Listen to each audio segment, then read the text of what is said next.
bop.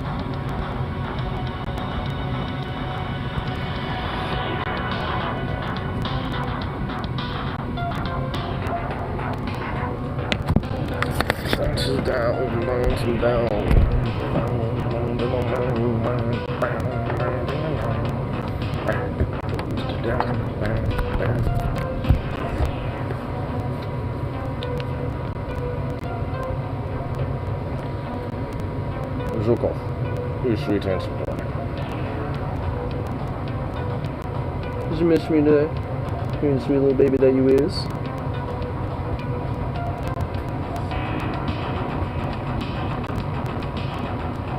Who's a good boy, huh?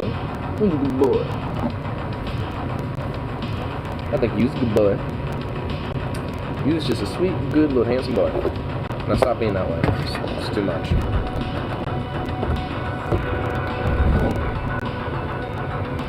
Ooh.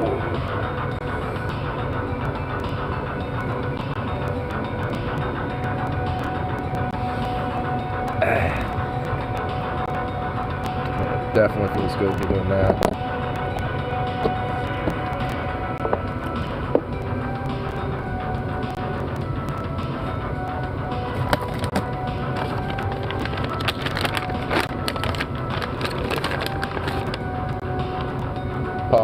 Paw. Hey. Oh, good boy.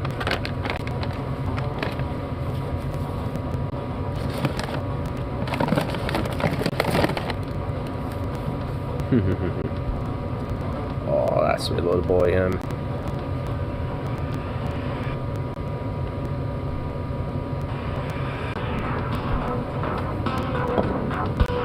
Little Zuckercoff, sweet boy. Too much.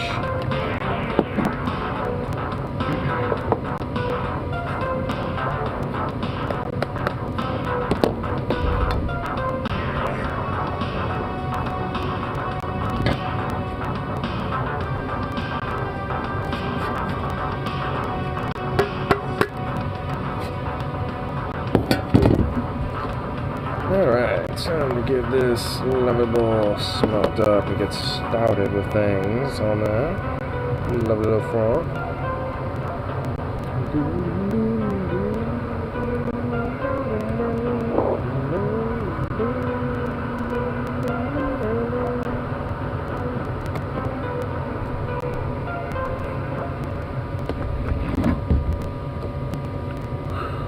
Oh my goodness, my goodness.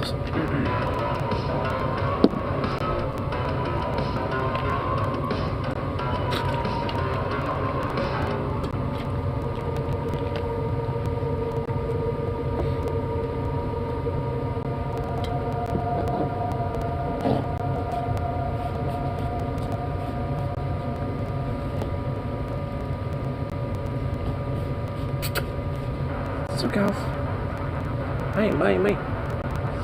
Hey, little Zuckercoff.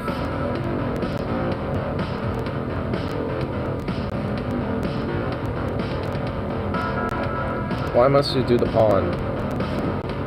Stop pawing at me.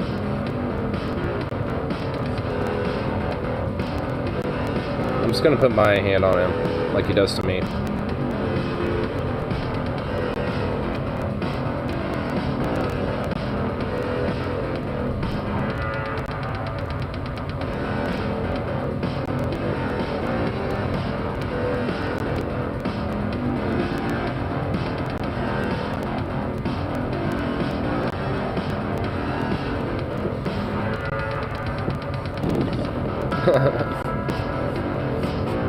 I like how he's totally unfazed about me doing the same thing that he does to me. It's just like, yeah, I think he's starting to get it, but he just wants to do it to me because it's annoying.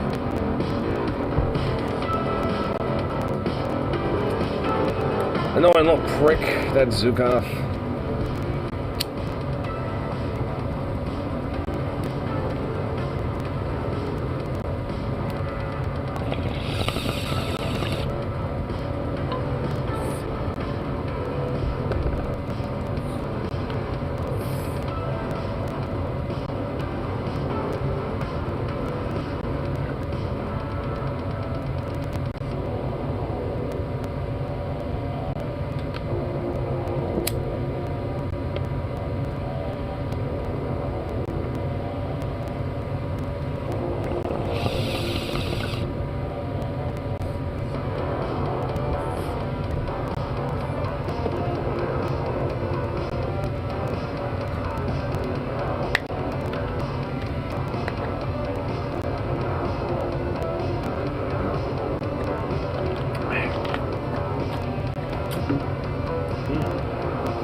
Little soft, little fluff ball. Too much fluff, too much softness, too much cuteness. Beyond absurdity with that little fluff ball.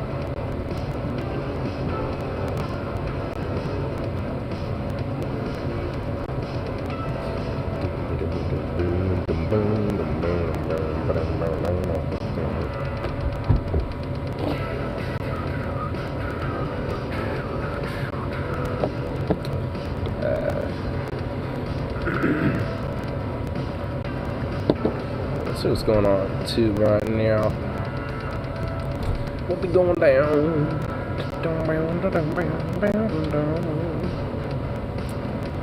Gov cheese. Oh shit, Paul's doing one of his ideologies. Well, shit. Well, part of me can't help but be curious, little me indeed. What's going on here? Whereas instead of you're getting like a different encapsulated story every episode, you're getting one long story that unfolds over the course of many episodes and seasons, with you know, an arc that's aimed at a seasonal arc rather than like an episodic arc. Talking about shows. So, you know, the first 3 episodes of any show are going to be cock teases because it's really like the getting you into it. And then, oh man, you hit this crescendo about midway through, and then, you know, the peak. Or you slowly just ramp yourself up to that climax. A couple of different arcs that they use, but you get the drift. It's not procedural television anymore. There's a lot of serial arcs and episodic, like, rises and peaks, you know, now versus, you know, just procedural. You know, not enough people appreciate a good procedural, honestly. I kind of miss the only ones that kind of do that are things like Family Guy, but even then, not really. Some ambient music, some space music. Hey, Bandit. There. I have to say that the week of suspense really did something. We'd speculate on the playground. Yeah. Oh. I mean, there was. Look, well, Zukov and Bandit had a little sniff. They sniffed each other, and they didn't immediately get defensive of each other, and Zukov didn't immediately want to play with them. It was spaced out. Oh. No. I'm staying corrected. Wasn't contingent on. Bandit. I lied. 12 straight hours until my eyes bleed and not get bored or pissed off.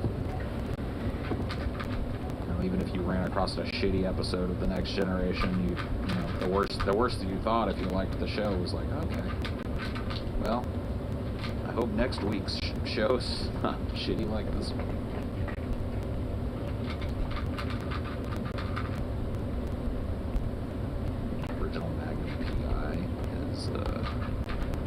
Cheesy as Hell was my favorite TV show for that show. Yeah, Bandit. There's a lot of those like crime. Little Bandito. Like buddy bandits or comedy / action shows. So Cough, leave Bandit alone. Castle and McCormick. I can't remember the other ones. Miami Vice. Chips. The Bandito. Come here, buddy. Or not. Sneak your way over to the door to let yourself out, or at least attempt to let yourself out. Chernobyl was really good. Well, Chernobyl was pretty good. HBO.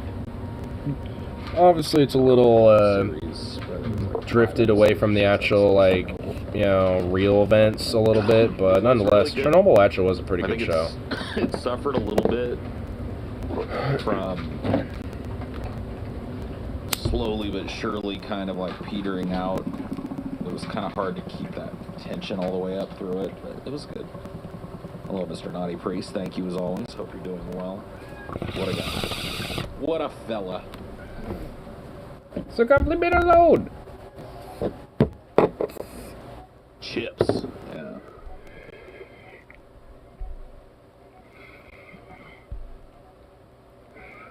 First episode gave you goosebumps. Yeah. I mean, it's really good. Really, like... So I better let Bandit out. Little Bandito. Dramatic recreation of the Chernobyl disaster from a town, like, across the river or whatever. Pripyat. What do you do, Snake? Hey, buddy. You going outside? Yes, you do. Oh, yes, you do. Alright, Zukov, come along now. Don't be a crazy little mischievous bastard, Zukov. I don't know, we don't talk politics a lot here. At least not Look at recently. you. Come here. We're taking a long break from it, but Oh, you baby. figure we'll You baby. maybe yak a little bit. Look at you. Keep in mind, I'm not super up to date on exactly what's going on Sweet hands this baby. week. You're dusty. You news-wise. smell dusty. You smell like the earth. Recently, just kind of like dipped my toe back into looking at political stuff. Not anywhere near as often as I used to. Now you're gonna get head scratches. You deserve that. And we've reached this very like Goofball dog.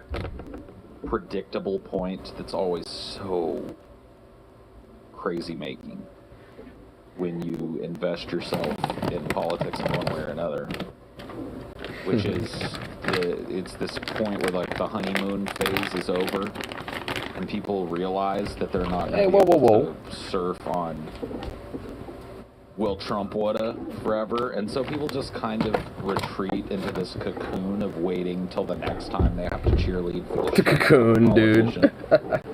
I like it. They all go into a chrysalis until like chrysalis. right after the midterms, and then they start Coming out again, and cheerleading. it's like hibernation, like they're a squirrel or something. It's like they hibernate for the And midterm as I season. started thinking about it, I was kind of talking to TJ about this last night a little bit too, and it got me to thinking about it today. It's like the whole 2020 election cycle, the 2020 election and the whole cycle that led up to it was like a fucking vampire on me. I mean, that shit was very fucking Like, sucking the vampiric, life out of honestly. me, right? And so when it was over, Oops. I still argued with people about this, that, or the other thing, but a part of me put that whole election cycle like under the bed. Just like tucked it away in a closet somewhere, you know what I mean? I shoved it up under the bed. I was like, That's kind of what I did, and that's the smart thing to do about it. I mean, Yeah, I'm obviously not gonna- still talk and argue about it, but, you know, whatever, but think about this anymore. I was just so nonetheless, just be done with it, move on with it, because honestly, it should not be And, something that's you know, a lot of people this ramped up life-changing their important thing that you do. Not at all. continual kind of talking about it, and so I did stay immersed in the outcroppings of the election for longer than I thought I would, but when it came to like just thinking about and analyzing the election and shit, man, I stowed that shit pretty quick.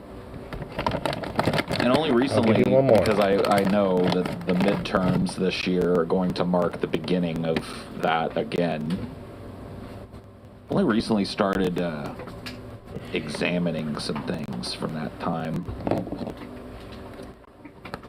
And to be honest with you, there wasn't a whole lot that was surprising to me. And I'm not trying to, like, once again, I'm not trying to claim like I'm Nostradamus or something. You can go find me, like, in 2018 or some shit, saying, like, oh, it'll be Joe Biden, 100%. And this was back when Bernie was polling really well, you know what I mean? We were I mean, looking at a likely, huge I mean, it stable of was going to candidates. be. I kind of remember. It happened on a DFF show. I kind of at least They're looking remember at my the whole mentality state about of it, Democratic and I definitely remember, like, you know, if it ain't Bernie, it's more likely going to be Joe Biden, and chances are they're just going to scuttle Bernie again, so, well, more likely than not Joe Biden, because he's the most standard, old, you know, careerist Democrat establishment candidate there, so, by a whole lot of things. I mean, nonetheless, it's just like, Thing did shock me. when you have a bunch of corporate random nobodies, and then you have one corporate somebody, it's like, of course, they're just going to kind of divide it all up to make it look like, you know, they're weakening some sort of, you know, like, you know, establishment fracture, but then it's like, they all will massive coalesce, you know, around Bernie and just scuttle Bernie in that case, especially with Warren there. I liked Bernie's politics better than I liked anybody else's on the stage. But I caught a lot of fucking flack for not being super reverent of Bernie, which is kind of what shocked me, because when Bernie got scuttled, So I don't necessarily worship ideologues, but turned ideas, so specifically. And even that wouldn't necessarily worship it. Like, the people that were, for lack of a better term, Bernie or bust, went from that to like hating people that were just like, no, I'm not giving up on Bernie. Absolutely not. It's Bernie or it's nobody. This is ridiculous. This country doesn't need a Joe Biden. This country needs a Bernie and then some. So go fuck yourself. In that position, I thought there were going to be a lot of people that held that position. It's okay. And it turned out there were actually very few people, in my opinion, that really stuck that out. I'm just like, man, good what old is this Reddit, but about? liberals are the left, and the left the same thing. Fuck the rest of that guy. Of course, yeah, they're not the same thing. One of the things that one exacerbates the right, the other both doesn't. These candidacies, honestly, were little boy, the kind of overwhelming amount of goodwill that he seemed to engender wherever he went. Who's a good sweet boy, huh? And how stark it was that this dude was getting scuttled over and over and over and over again. Poor Bernie. And I like the old guy. It was just immediate for people to drop this guy both times. Both times. I'm with her. He kind of facilitated that, honestly. And then this last time, people just kind of rolled over and just like, all right, well, whatever. And I think people forget, like, Bernie was way the fuck ahead going into the primaries. Way the fuck ahead. Like, it was just so obvious that there was skullduggery afoot. You know? Honestly, I felt like it could have challenged back in 2016 and 2020.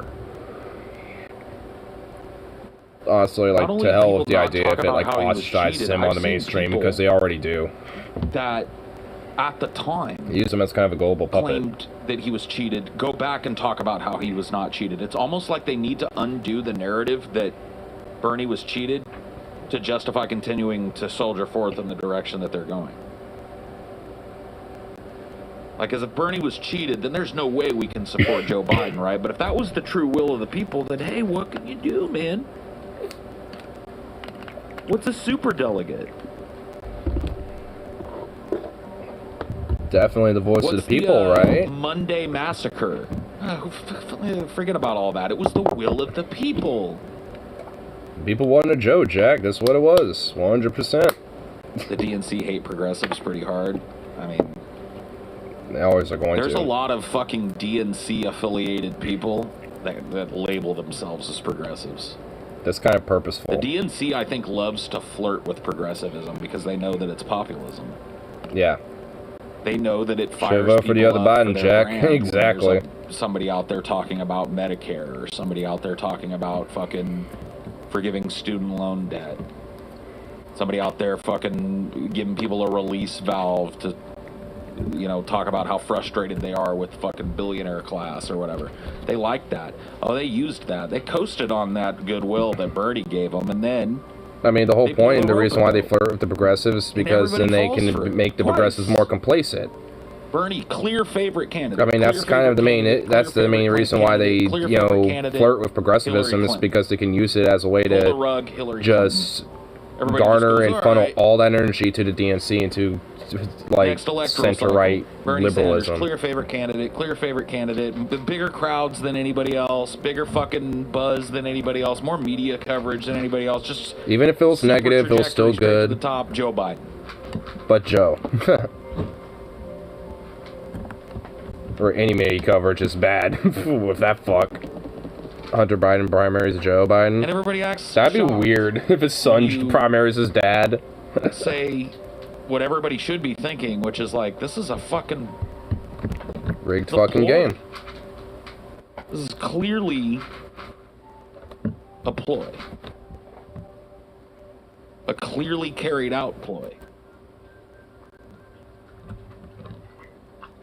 And some people, in order to shield their egos or their ability to make, you know, money as evangelists for this continuation of, you know, this age-old tradition of voting attaching Democrat, ourselves to the basically. Democratic Party and hoping that they're not what Unfortunately, they a are. lot of quote-unquote bread tubers and lefty content creators Caucuses would are so fall weird, under this type basically, of, people trying to you know, intimidate each metric. other to change their votes. Yeah. Is where they use their, you know, all this type of What's the progressivism point just to of funnel it just straight to being the passionate DNC, about and if this anything, you stuff? know, just slowly show that they're in favor of some of those It's to ideas. funnel revolutionary passion Like into war, the grist of the hawkery, fucking imperialist foreign policy. DNC mill. That's it. And there are people who are willing participants in that.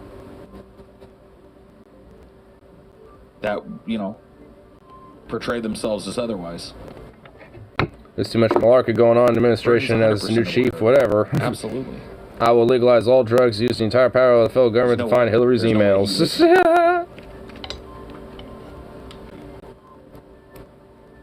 But Bernie was too nice. That was ultimately Bernie's downfall. He was too nice. He was too kind. He was the nice And grandpa too that gets fucking mildly into this idea frustrated that, sometimes. It's like, unfortunately, we didn't need that. Well, We need you know, someone a lot more angry. We it's need better an for angry Grandpa democracy Bernie that's the guy that to can go take the forward 12 and gauge let out, Joe you know, Biden to, you know, show you what's for, you know what I Hillary mean? Clinton be president. It's like, I will take the 12 gauge and put you out behind the barn. I'm too high for this depressing stuff. Then get the fuck out. I'm high and this isn't, I love it. Seriously. Fuck that bitch. Since when did I become Those emails the will be arbiter covered of your about the fucking justice. You mood, can count bitch? on Hunter. Hunter, hunting for you. Bounce. Hunting for the people. Hunter Biden 2024.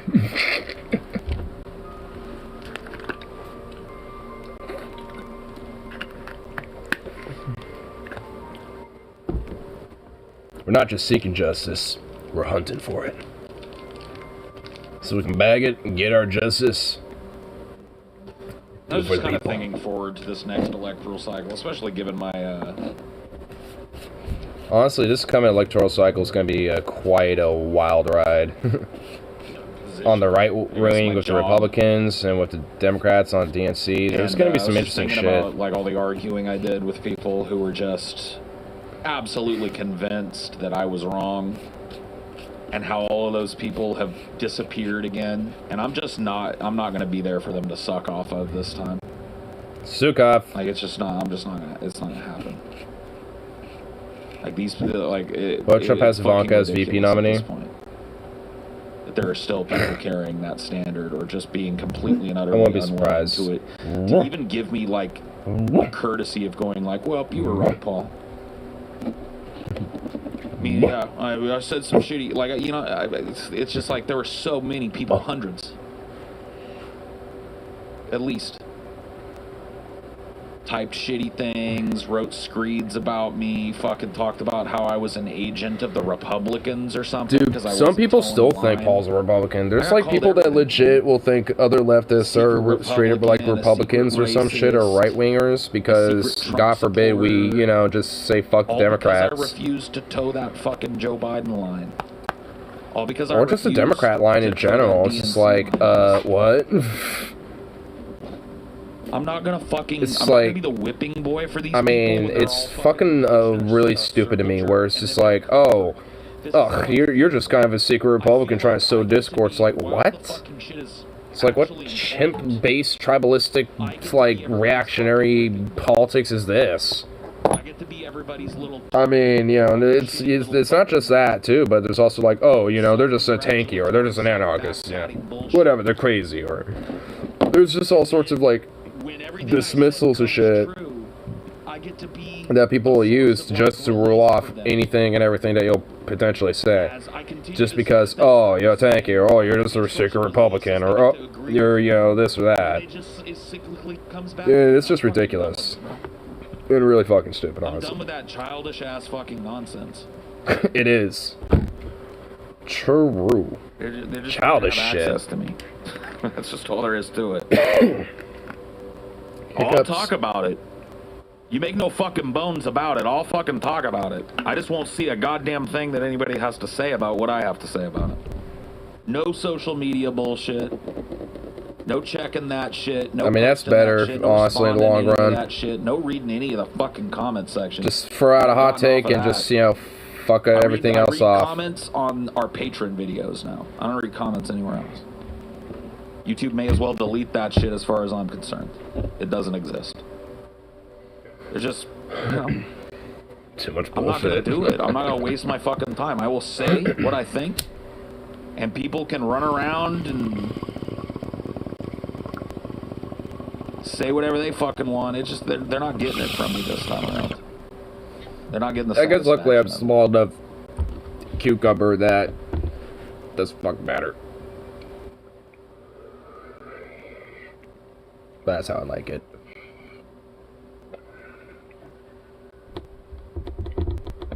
Small enough to where when your hot takes, no one gives a fuck. It's not a mistake to speak your mind. It's a mistake to assume that you will change someone else's. Yeah. And it's only up to that person specifically to change their mind. Beyond just speaking your mind. I mean, I'm a major advocate for contact theory, but that's kind of the one caveat about it, is that fundamentally you're not going to be the one to truly change their mind. It's going to be them. Equal footing. You're just giving them the tools to do it. That's fine. But this idea of trying to engage with people, that was my biggest fucking mistake, dude. And it's sad to say it, but it's just the truth. Like, one of the hardest lessons for me to learn is the lesson of pay attention to your audience, but don't fucking listen to them. That may sound self-contradictory. Well, Eugene Debs ran for prison back in, the 1900s in the Socialist Party and shit as a fucking hardcore labor leftist. So, I mean, every last one of them. It wouldn't be the first time it's happened. Like let's president from prison. Ingratiate ourselves with the audience. Let's condescend to the audience. But at the end of the day, who fucking cares what they have to say? And that was my fucking big mistake. My big mistake was engaging in the political arguments, not just with people that have big names, but yeah. I mean, unfortunately, I'm not saying that it's gonna be some labor lefty guy who's gonna be that's what he is. Fucking serious, dude. I'm saying the last time it happened, that's who it was. But if I get an inkling, I mean, the last time I could think of was Eugene Debs, but that's just who he was. And that's it. Avenatti can be the sad little shit-lib boy that tries to run for prison, but no one gives a fuck. This season. Eugene Debs actually got some votes while in prison, running for president, so people kind of actually gave a fuck about him. That's the difference. And shit up my shit. And Eugene Debs is legit based. So, yeah, there's that. Hear me out, you can move on and discuss what I have to say. Or you can probably discuss it with me. Rip, if you actually don't know anything about Eugene Debs, I would encourage you at least checking out the Wikipedia page about him, because he's a fucking based ass dude. Based beyond based. Any conservative looking at him now would just be like, just have an aneurysm. Be like, and just break down debauchery. And it would be beautiful. Especially because, I especially love him and of how base he is, just because of, his prison run and shit. Not even necessarily just because of his labor activism as well. But, I mean, him being in prison his labor activism was kind of the reason why he was in prison. But, yeah, that's the reason why it makes him based. I used to think that people were fucking generally reasonable on the internet. I don't know if I was ever mistaken about that or ever right about that, but I'm clearly mistaken about that. The alcohol gods are not pleased. Taco flavor kisses. Well, that's because right after, just before I started that stream, I had tacos from the burrito place I go to. So, as the carne asada tacos, ate those bad boys up, started the stream. Then Harley showed up for a little bit at the very end. And was hanging here all day, and then he just left, and I started my stream right when he left. But yeah, dude, I can't fucking hang, dude. You know that shit is gonna start in 2022. This year. This is the year. This is the year. My only friend, the year. And the fucking campaigning will begin. The jockeying. The arguing. Dude, I wonder, if the, potential World War III scenario will play. I wonder what role that would play in the 2024 elections, honestly. I'm telling you, dude, I'm not. That shit is gonna be fucking whack. if it actually happens before 2024, you know, or even 2022, you know, with this electoral cycle, it's like, that'll be it. That'll be what the fuck are motherfuckers gonna start, you know, putting in their campaign ads slamming that door when it comes to that politics. shit? It's gonna probably be so much pro-war, saber-rattling, war hawkish nonsense. Oh god.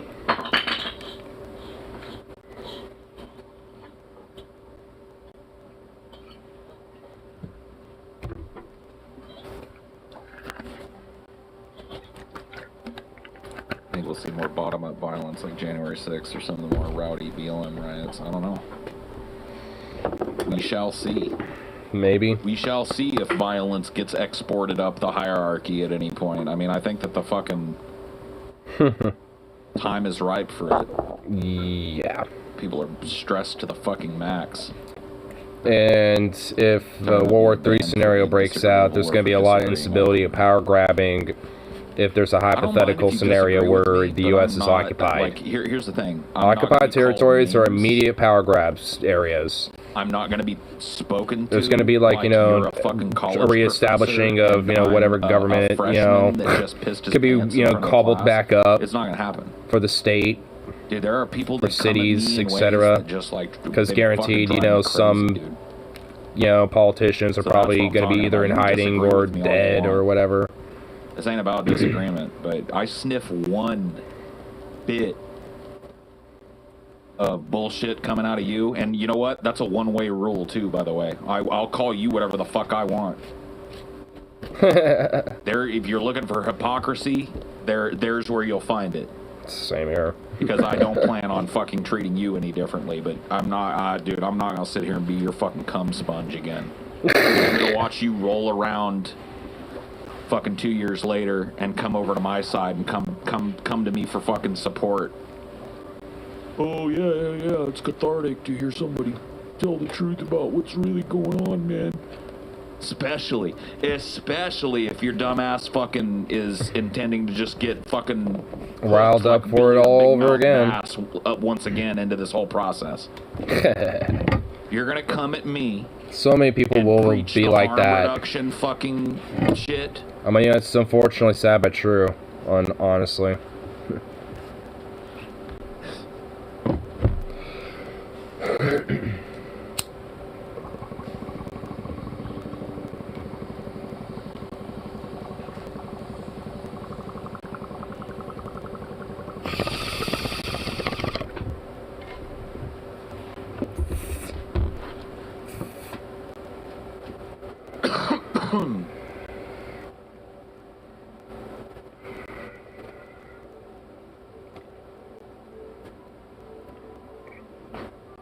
Yeah, baby. Yeah.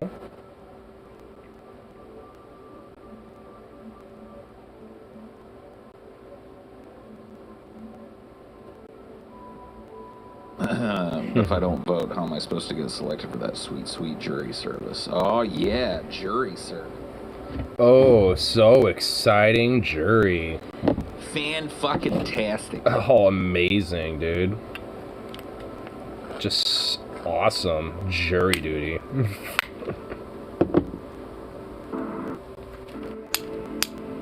Let's just let that, you know, be something we look up forward to. Do your part, citizen. Vote and go to jury duty. Yes. Ugh. You like eating big chunks of government cheese? Give me that government cheddar. Yeah. Gobble up all the cheddar. You hated jury duty, one of the reasons you don't vote anymore? Yeah, I don't blame you, I suppose.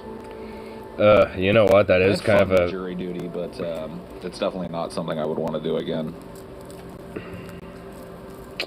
I probably, I don't know. I was on a long ass jury though, a way longer jury than most people sit. Fuck jury duty. 12 Angry Men though. Yeah, it's good. It's a good movie. Which one did you watch? The original or the '90s remake? Sick off you sleepy boy. They're both fantastic, by the way. There's no wrong answer. Little belly rubs. Yeah. Little belly rubs. I like how your How legs emotionally hyped up. invested did you get in your jury Belly service? rubs. Oh my goodness, belly rubs. Yeah, belly rubs. Not very. I was personally invested in it. Belly because rubs. I know that if I was sitting on the other end of that I would want jurors to be attentive and to take their job in the case seriously. So I was serious about it, but I was not super emotionally invested in the case or Zukoff really loves his belly participation rubs. on the jury or any of that.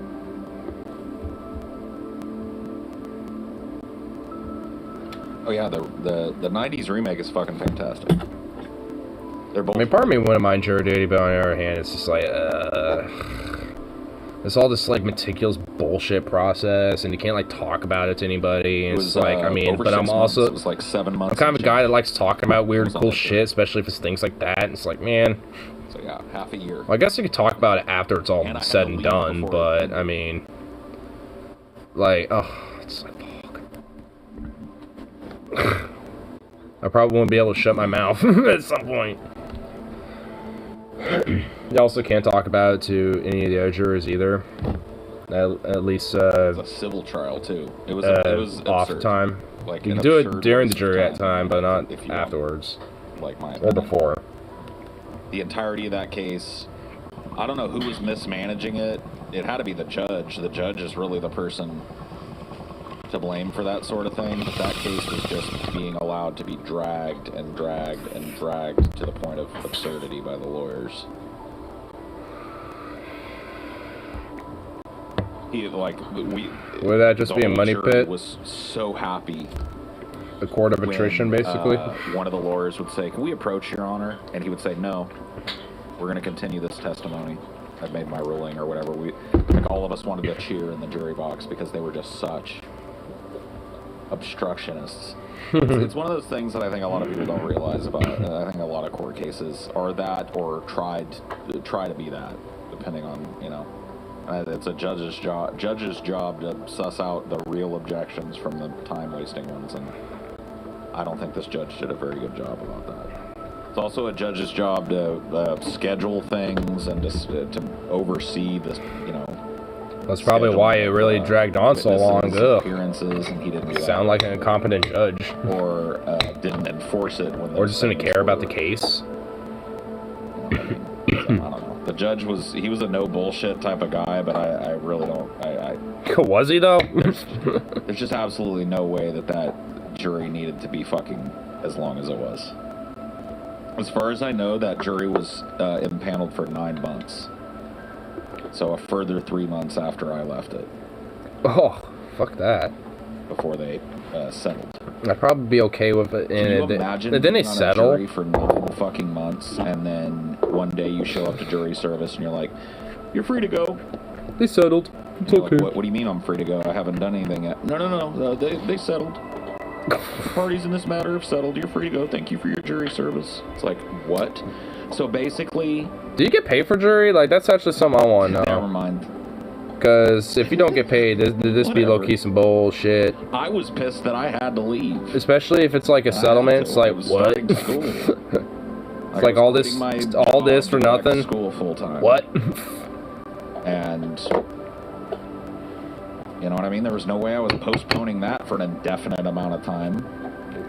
So when it got, you know, a couple of weeks away, I was like, look, I gotta go. Oh, sorry.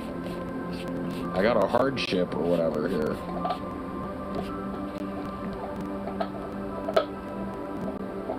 At least this way is to kind of get out of jury duty. I mean, not like falsely, but you know, if you have like legit reasons or legit, you know, abilities of exemption, then you can do it. A jury of your peers. The stories I've heard about how terrible juries makes me think we're screwed either way. You are.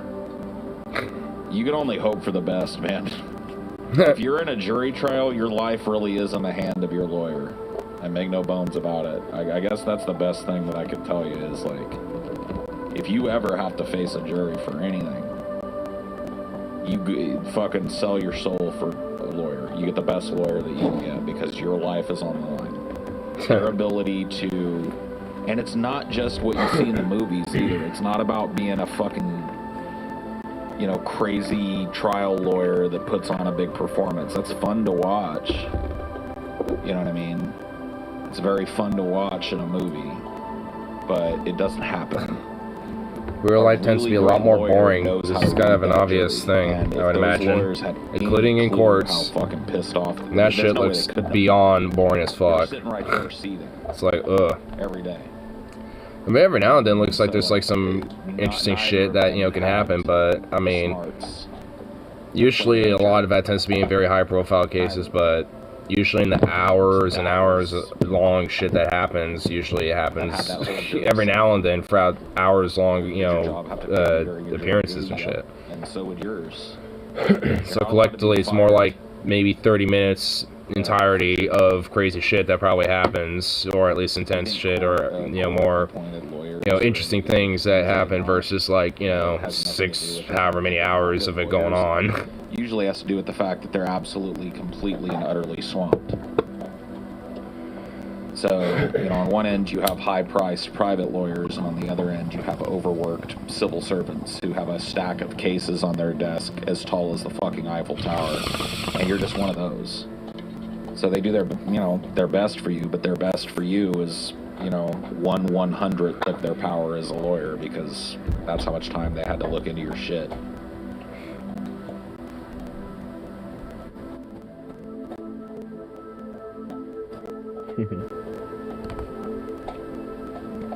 He's loving that bone. Silly dog. One time I was looking forward to jury duty, but it was because I was out of work and broke as fuck and needed the money, and like always. Okay, so does you do get paid? Okay, cool. I mean, you probably would have regretted that almost immediately. It's not even like, like literally. I try to take every experience, especially ones that not a lot of people get, and try to find the positive in them. But that jury duty was mostly just a waste of my time, and a waste of everybody's time on that jury.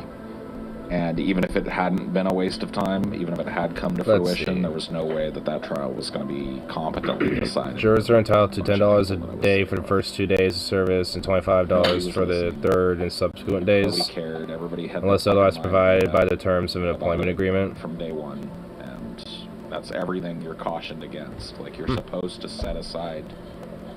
They even ask you, can you set aside your personal bias one way or another, and hold that until you hear the evidence? And everybody on that fucking jury said yes. And every last one of those members of staff who are called for jury service for up to 4 weeks will be entitled to paid leave to attend court. How hard is it to get out of jury duty? Not super As they will be hard, paid for the full salary, there is no requirement for members of staff to claim loss of earnings from court. A day? What kind of horseshit is that? I know, honestly, it's like, I mean, really, for a day? Selection process. I mean, why not for like, you know, an hour? Because likely, you know, depending on how it goes, I mean, it might, you know, be like 4 hours, 5, 6, 7, I mean, it depends. The day that I had to show up. It's just like, of that 300 people, only 50 people. That's a little bit of bullshit. At the end of hardship. At least that's for Oregon specifically. I'm sure it varies from state to state. That's a pretty good rate. Actually, it looks like it does. Here, hold on, let me go back real quick. Basically, just like, hey, Texas. You know, I have a job where they can't replace me, or I have jury daily pay, $6. It's even worse. Disabled wife. And reimbursement per mile, nothing. So you don't even get reimbursed if you travel there, you know, to do it. Michigan? It would be thousands and thousands of dollars out there. $12.50 per day. And reimbursement per mile for travel is 10 cents. Don't go. There's probably a bench warrant for you out. If you ever get pulled over, you can make me work in a day at McDonald's. Yeah, seriously. So Illinois is $7.20 a day you serve. Makes it up. I'm just saying that's what most people get. Georgia is, and that's before you ever sit on the stand. What the fuck? You make it through hardship. People are summoned to jury duty. Get this. For Georgia, are eligible to receive nominal compensation for each day, including jury selection. Payment amount varies by county and is between $5 and $50 per day. Most counties pay around $25 contact court arranged payment. $50 depending. Ever go in the box before voir dire? before the you know, that voir dire is the process where the California is $15 a day and reimbursement per mile, whether or not to accept 34 or reject cents. jurors, and they have to Man, fuck agree Georgia. on I know, dude. Like, what the fuck, Georgia? full jury and all. Man, hook me up for jury duty in Georgia, bro. I mean, they kind of have a hookup a little bit. You're fucked. Indiana, If you think you're gonna $15 just for showing up as directed. If you are selected as a juror, you'll receive $40 for each day. Okay, Indiana, hook me up. Hardship. Checks for jury service are usually mailed no later than 3 weeks after you complete your service. Everybody waits till after hardship. So for because they wanna Illinois, make or for something Indiana, up, it looks fuck, like 'cause then they think they're it. gonna You get know, kicked off you'll the jury. get the money collectively all in one check after you've done your service about 3 weeks out. For a trial that you could be give you fuck PTSD if it's a homicide case. Yeah, seriously. Said I always trust the cops. No matter Louisiana, $25 a day. She wasn't. Oh yeah. No reimbursement per mile for travel. Like, Alabama. Like trust me. $40 a day. Know all the tricks and all the laws And a reimbursement shit. of 53 cents per mile for travel. So you just have to take advantage of the What's with these actual southern process. states having some like based ass like Can't be on the shit? jury What the because fuck? you have X, Y, or Like Z. Indiana, Louisiana, like Alabama, like what the Yeah, I'm in fuck? School. I've already paid for the fucking semester. Minnesota, School. Minnesota. Okay. you're on. See ya. All jurors receive $50 per day and 56 cents per mile traveled to and from courthouse. God damn. Oregon, what the fuck? You can just tell them you're going to purposely vote against whatever one. And these are just like some states. These aren't even full list. Vote. If you tell Bro. them that, you're going to be admonished by the judge, and if you continue to assert that under oath during voir dire, you can get charged with contempt of court. You don't get the fuck around. You can't just go like, I think murder is good. I don't like bankers. It's not gonna get. There's. Dude, yeah, you'll be charged for contempt of court. What's the best state to get jury duty? You know what? Let's find out.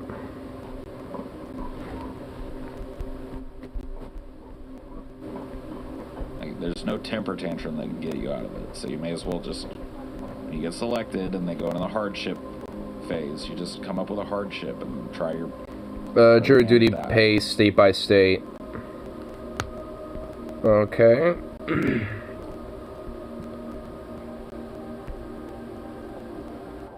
What happens if you mention? It's jury Alabama. nullification?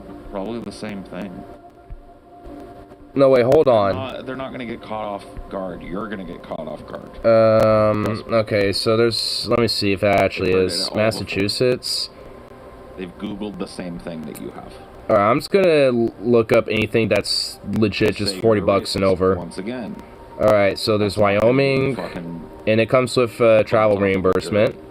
as quickly as you think. Most people don't. South just go Dakota is like, $50 "I'm a racist." day with reimbursement for travel. They hear it all the time. New York is $40 a day with reimbursement for travel. Trust me, I watched some. Nevada's people try $40 some with reimbursement for travel. everybody that Nebraska is I saw try $35. I mean, they're that $5 under, but you made know, it through. and reimbursement for travel. Massachusetts is $50 with reimbursement for travel. Iowa's $30 What if you say with you reimbursement don't for wanna do travel. it? They're gonna tell you tough taste. Georgia is $50 with no reimbursement for travel. Connecticut, $50 reimbursement of travel. Arkansas, $50 a day, no reimbursement for travel. Probably, I would imagine. Alabama's $40 with reimbursement for travel. So it's some of these states are like, most of these are that I named are kind of either like that case forever. southern states or Midwest flyover You will states. go to jail for contempt Like of court, Wyoming, public defecation, and fucking, desecration of the courtroom, South Dakota. Probably a bunch of other things. You'd probably end up sitting on your ass in a year. And then like New York, Nevada, But whatever, you're right. Everyone will never fucking forget the goddamn time Arkansas, Mr. Nunn minus a lack of reimbursement there for on his travel. fucking jury seat. And Alabama, so it's like so many states. It's like, what the hell?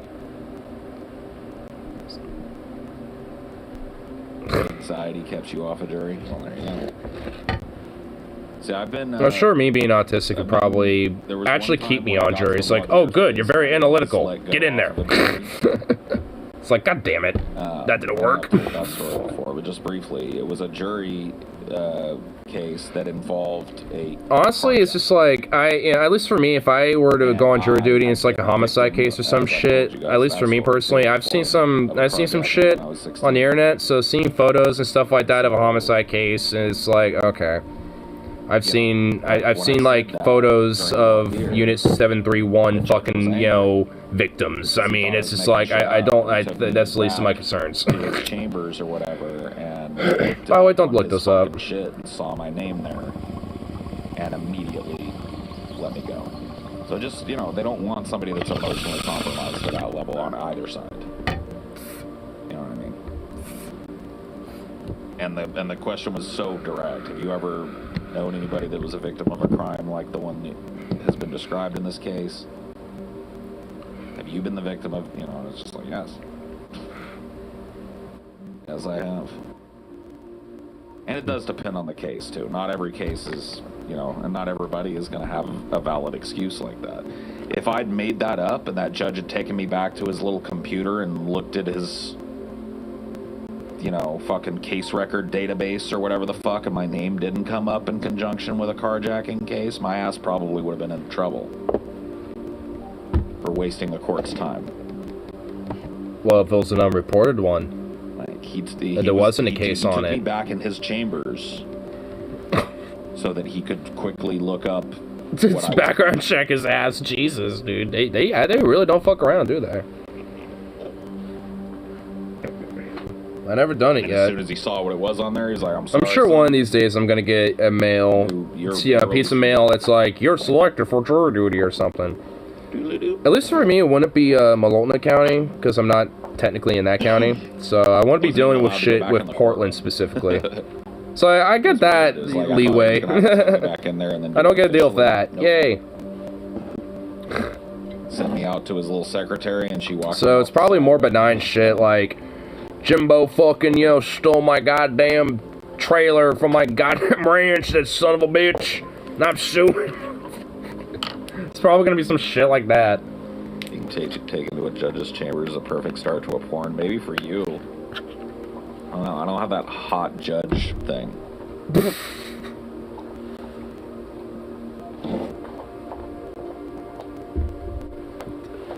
First time I'm trying to think. That terrible experience happened to you. Sexy judge. I actually was kind of like...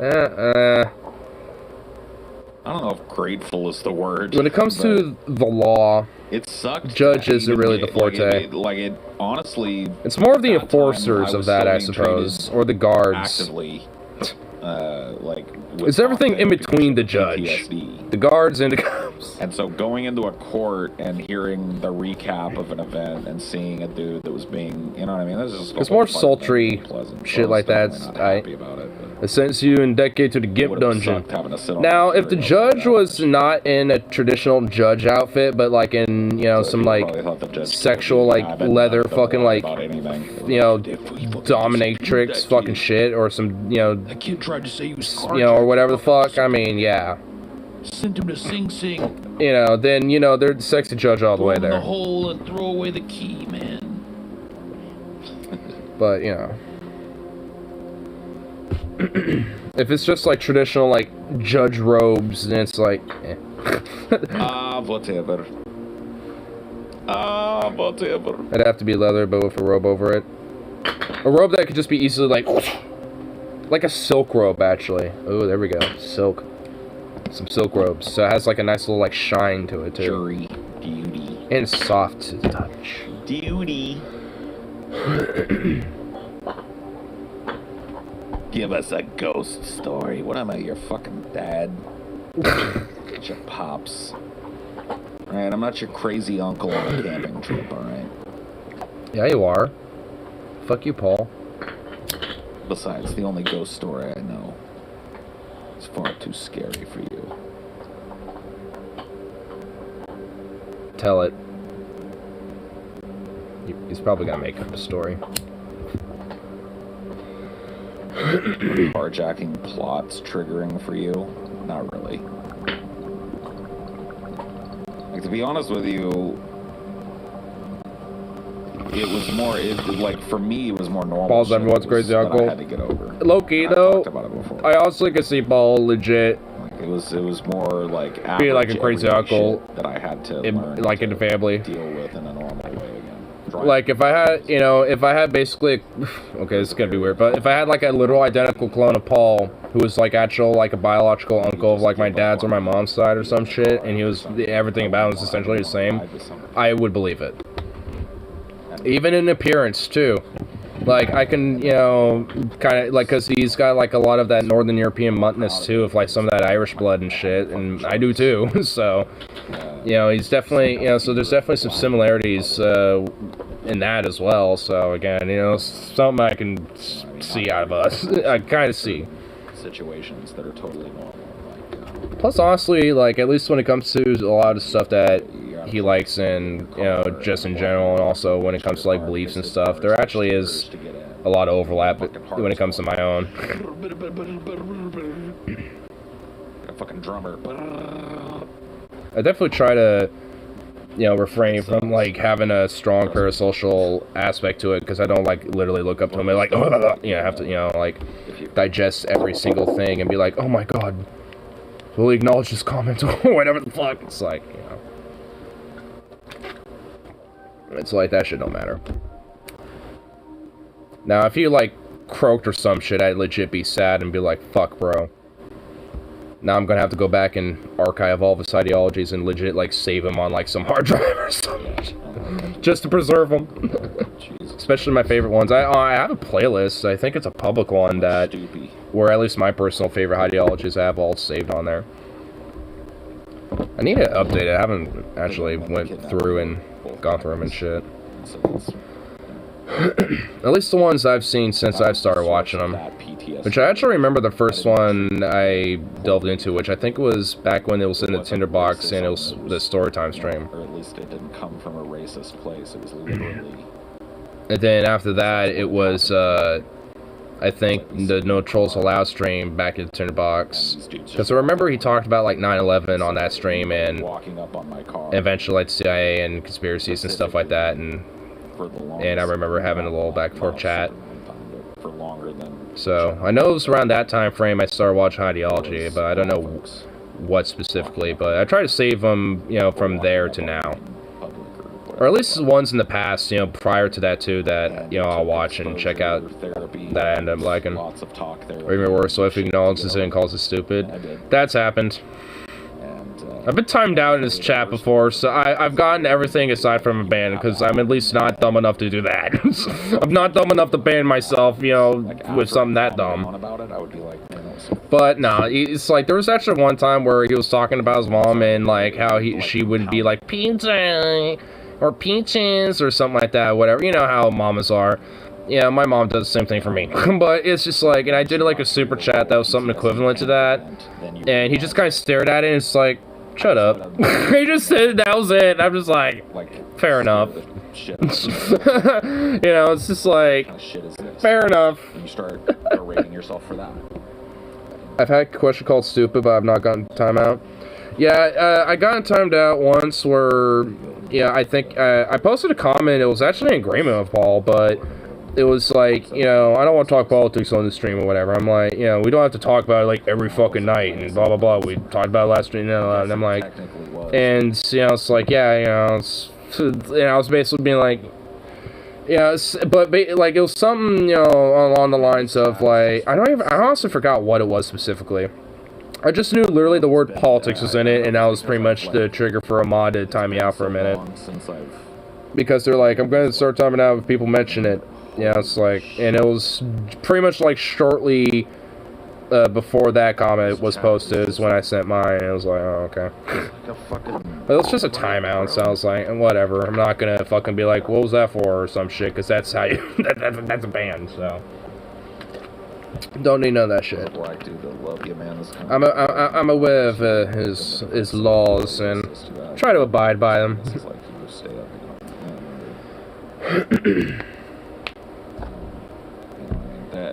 He's usually a little bit more lax when he does his PC streams, I noticed, though. There's no way I was going to walk around for the rest of my life being scared of an entire race of people, because two people of that race made a fucking terrible choice for me. You know what I mean? There was no way I could go through it like that. I remember someone mentioned DP chat and balls aside if you want ban or time out. I imagine, oh shit, especially the person who typed it. Dude, to this day, I bet anyone who gets like, should I time you out or ban you? It's just like, No. I wonder what they're thinking. It's like, oh shit. For years after nearly Please just time me out. Touch me so I understand where you came from. Yeah, I mean, I can empathize, but not sympathize with that.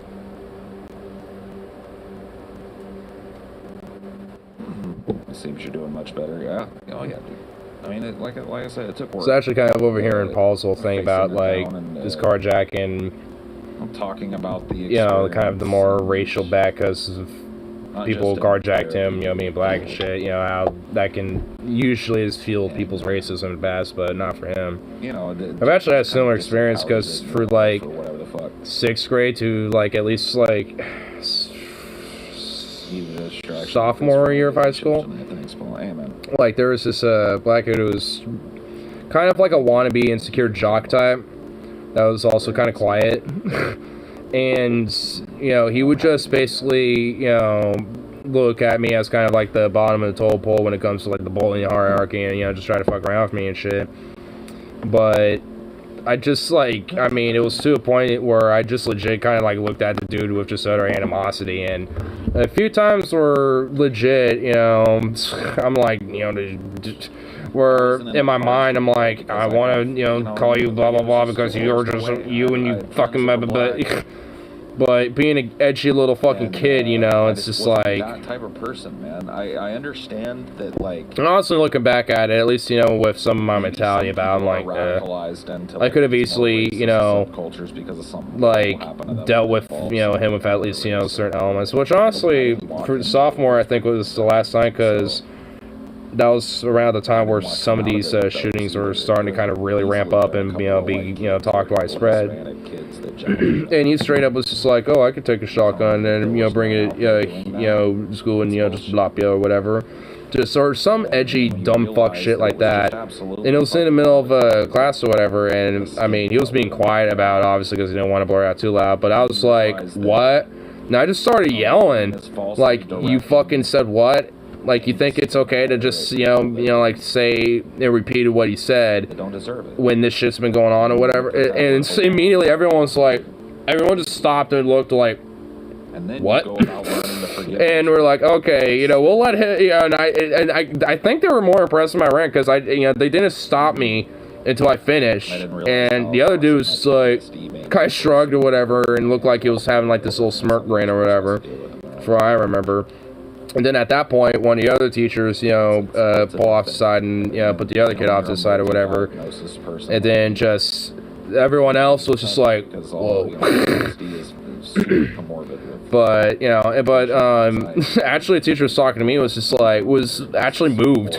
She was just like, yeah, she actually started tearing up because, like, it's like, look, I'm not even gonna, say you're in trouble or nothing. I just want to say, like, hey, like, I mean, don't be so whatever, but look, I get it because of what's been going on and blah blah blah, and started kind of tearing up by that point. And it's just like, well, that's and I'm like, well, that's kind of why I did, so it's just like, I mean, because shit won't, that shit just ain't cool. It's one thing to be like, oh, I could just like beat you up, or like I could bring a bat or whatever the fuck, but like, going that route or some shit is a whole nother level. Especially during like the ramp up of what the fucking school shooting shit that was going on at that time, because I think Sandy Hook like just happened when he was saying that shit, if I remember correctly. I've made peace with it. I was like I said, one reason aside from common courtesy, I try not to be a dick in chess because I can't think of another username. I have to stifle of, wouldn't it be funny if I typed this thoughts? Yeah, I do that too sometimes. I mean, I can think of different names, but at least I don't want to go for the hassle of doing another account and some shit, that's kind of the thing. I don't want to go for that hassle. Otherwise carved by the years that I've spent in those years and these. Clocked. mean, it doesn't mean for the better either. Husky ignore. But I can't Well, I just do like ignore the Union Dog or something like that, because I could keep ignore. I could just say the Union Dog instead and Husky, because I could. It'd still be relatively the same. I'd have to. I've also kind of pondered of having like a little nickname in the center, called the Union Dog or whatever, but yeah. The whole like it will extend it and becomes more of a mouthful, and it's like I think I'll just leave it the way it is. It's fine as is. Also a severe PTSD sufferer. Glad I came here tonight. Yeah. Oh, tis what it is.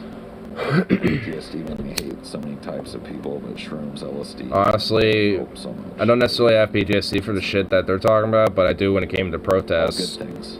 There's, like, especially when I see a lot of, like, the cop thuggery and shit, like, honestly, that's where a lot of it kind of comes up. Trauma is trauma, man.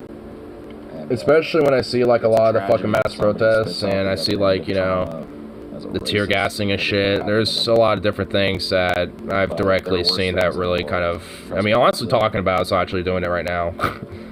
But, I mean, it's not, like, unmanageable. It's fine, overall. It's, like, minor as fuck PTSD. Like, it's not something where I'm, like, about. But it's a type of, there's definitely some shit that will stick with me with that. I guess for better or worse.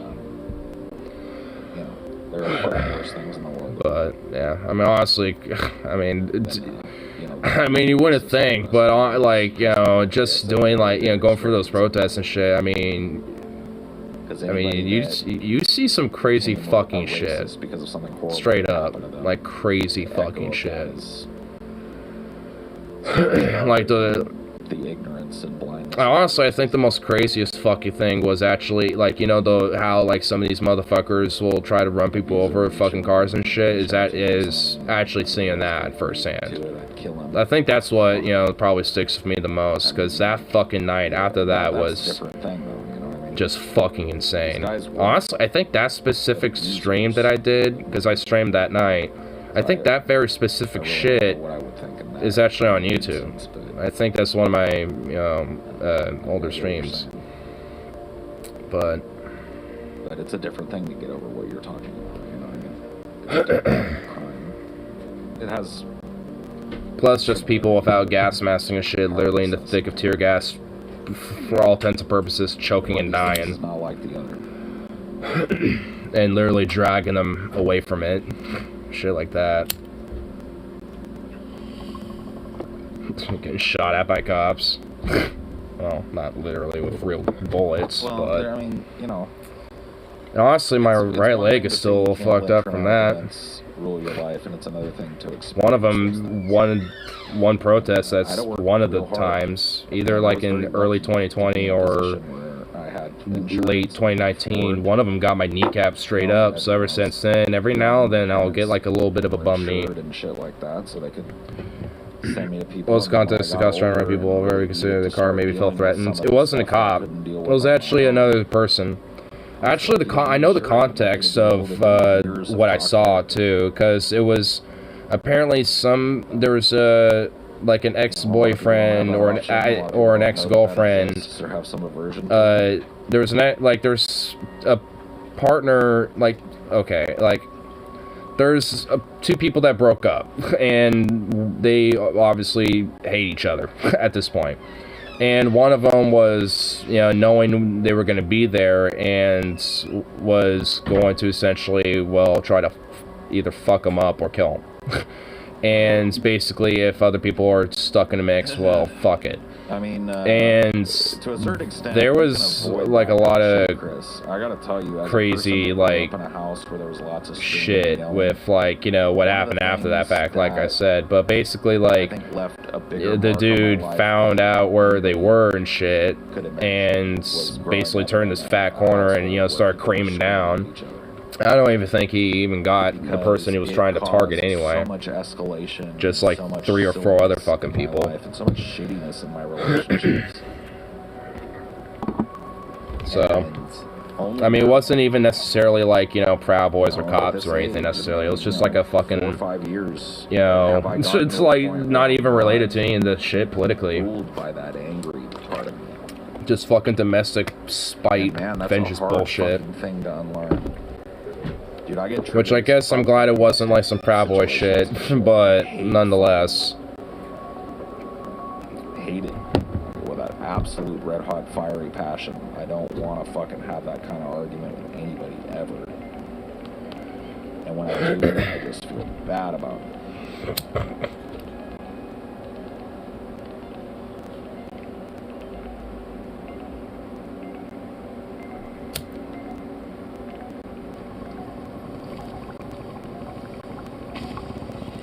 In a domestic situation. In an interpersonal space, especially when there are ideas at stake, oh, no problem.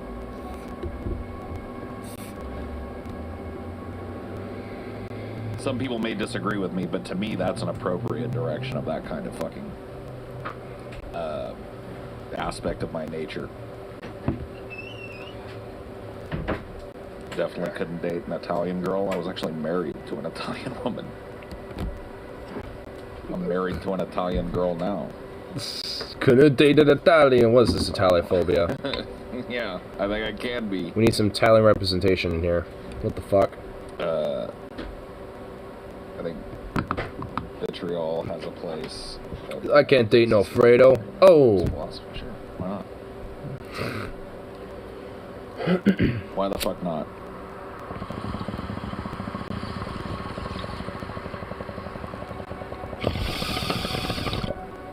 Honestly, I totally date Italian.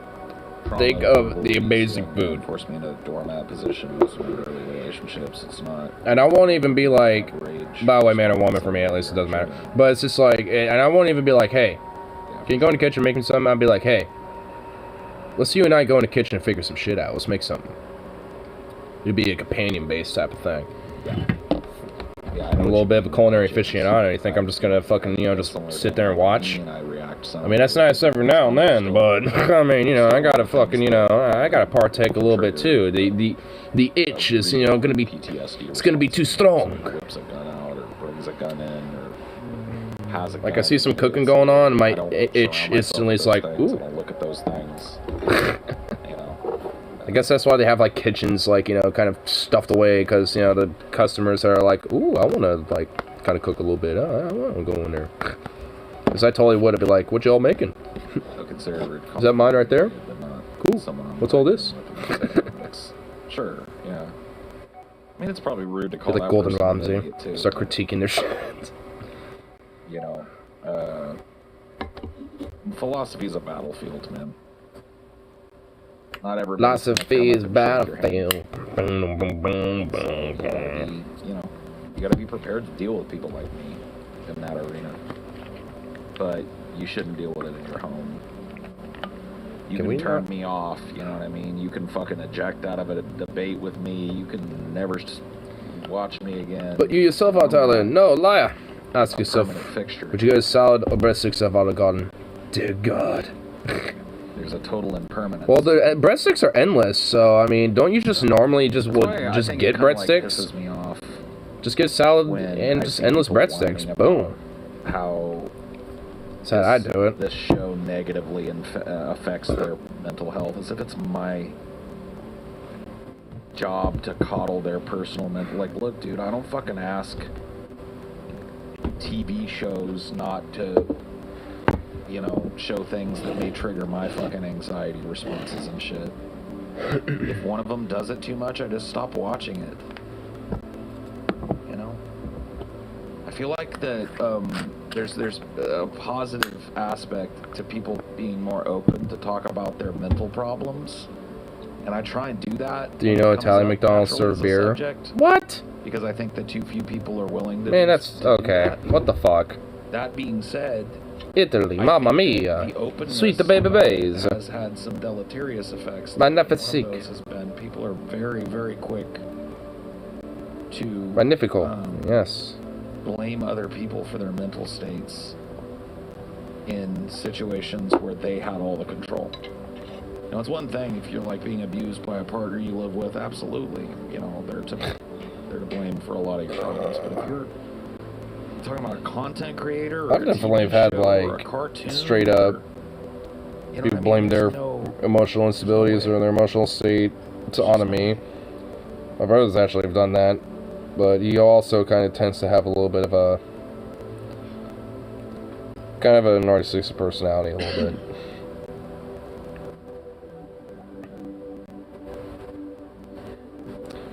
And a very like raunchy ass, like even according to a lot of different people that will listen into him, like some raunchy like kind of like chud version of a Howard Stern or some shit, which actually kind of fits a little bit because he like really reveres Howard Stern. He's like, it shows.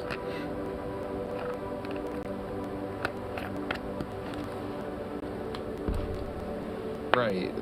Well, here's the thing: is like they've gone halfway, Phoebes. It's like one thing. There's basically two steps to treatment of mental health. One is finding out and admitting that you have the problem, and then two is, days and days, weeks and weeks, and in some cases, like mine, months or even years, fucking sitting on a couch.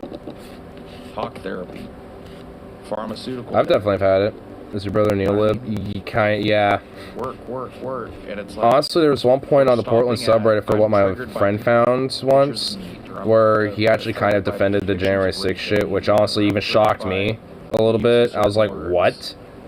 And they're not, for a guy that like, even in my own personal accounts, what was I to do? Like, it's basically just like would fuck on the Orange Man because he's a piece of shit. It's like him, there's definitely been talks where him and I will like straight up just fuck on quote unquote the Orange Man or whatever, but it's because it was fun. It was funny. We had there would be fun clips and shit.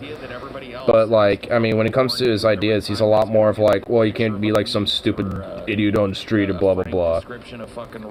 Like when he found out I was arrested on June 19th of 2020, oh my god, he was not happy about it. Because he pretty much thought like literally everybody involved in that type of shit were essentially just ruled off as idiots and dumbasses, whether they were the counter-protesters or the protesters. Like he just kind of thought himself of the enlightened centrist type. Funny enough, he actually used to do similar shit that I was doing out there back in when he was a little younger than me. Like during high school and shortly afterwards, he did similar shit. And got, messed up by cops too, because they don't give a fuck. But it's like, so what, now we're just complacent about it? Oh, let him continue doing that shit because, everyone else being a bunch of idiots? Like, give me a break. It's like a lot of people get to step one, and there's this wonderful sense of community now. Plus, he has an anger issue. Problem. Sorry. Well, I mean, he's still my brother, but, like, honestly, like, I'm trying to make it happen. It's like, look, I mean, at least especially when it comes to, like, this whole, getting to know each other sense, like, more personally, it's like that probably isn't totally 100% going to fly on everything. I mean, like, that doesn't necessarily mean we can't get together on certain shit and do stuff, because obviously we have common interests and shit. Like, he has some guns and stuff, so next time I go shooting, if he has time to do it, I'd take him along with me, too. Plus, I want to shoot one of his AR-15 platform guns.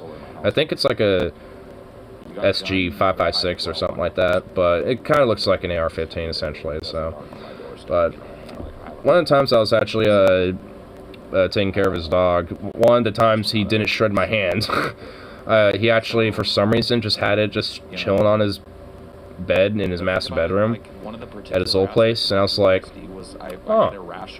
So I checked it out, and nothing, it wasn't loaded or anything like that. He must have, so I'm thinking he probably just recently got it. I think he was telling me that he recently got one.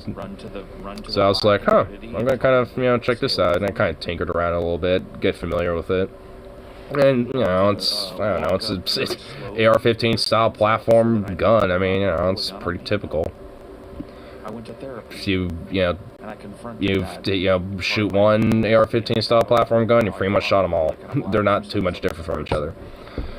That's what you should do too.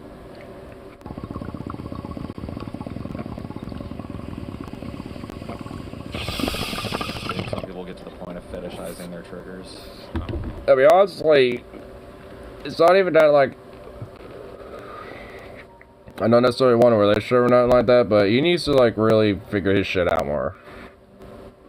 Because he's still got, like, a lot of insecurities and a lot of anger management issues. He's definitely got things, about him, about himself that he needs to work on shit, where I don't really have as many problems, and he really likes to kind of project that out.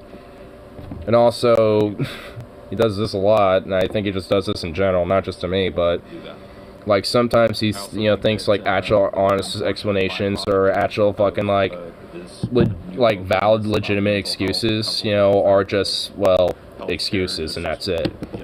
And it's like, bro, like,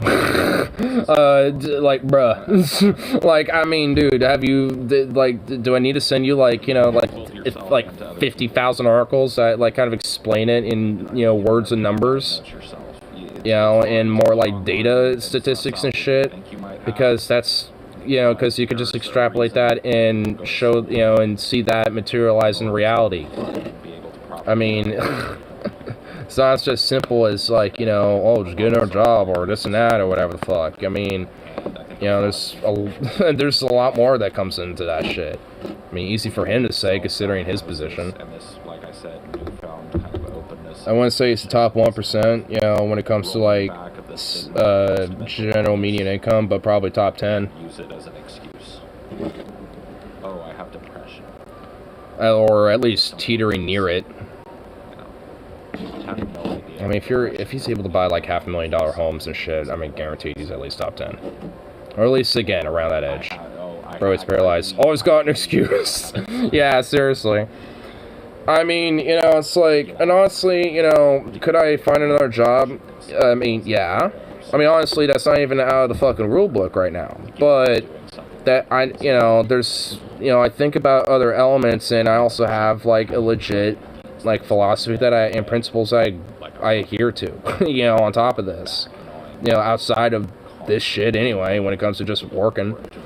I mean, I guess one can say it's a little bit of a work ethic, but I mean, it all just fundamentally comes down to the whole like labor idea of solidarity. Like, I'm not just gonna, fuck over, the people I've got to know and work with, for quite a while now. Whether they've just started for months or months ago or a couple weeks ago, I guess, not for a long time for someone like them. But, knowing these people and shit, and, on top of that, but, like, with this element of, like, our union potentially going on strike and other things at play, it's like to just jump ship, at least right now, would kind of make me feel like I'm, at least in a few different ways, at least in one way, kind of betraying my own ideas a little bit. Well, not necessarily betraying them, but kind of just, just, like, giving up, at least, in one element, at least in the meantime. And I don't necessarily want to yet. Or, well, not yet. I mean, not really at all. But, at least see where the shit goes. Because, I mean, it's been happening around back and forth, like, throughout the, oh, he's dreaming. I mean, throughout the, country and shit, so it's like, I mean, at least in this point, it's like I'm just gonna, wait out for that. And two, there's at least a convenience factor for it. I mean, it's not that far away, and also it's not monetarily consuming, because, I mean, I don't need to try scrounge for, like, bus fare or some shit. So there is that. So there's, that as well, but also, at least in the point of discounts at the store and shit, but honestly don't really mean fuck all on it. There are people out there claiming they have You really barely get too much out of it. I mean, any bit helps, but... dissociative identity disorder, what used to be called multiple personality disorder, and I mean, those people are like fucking unicorns. People that actually have thoroughly studied and diagnosed DID or like. I mean, on top of that, like, a lot of my other co-workers are looking to strike too. Not just me. Every kid online has it. I mean, honestly, the whole potential of, just, organizing the store to some extent, could potentially even be a possibility. Come out.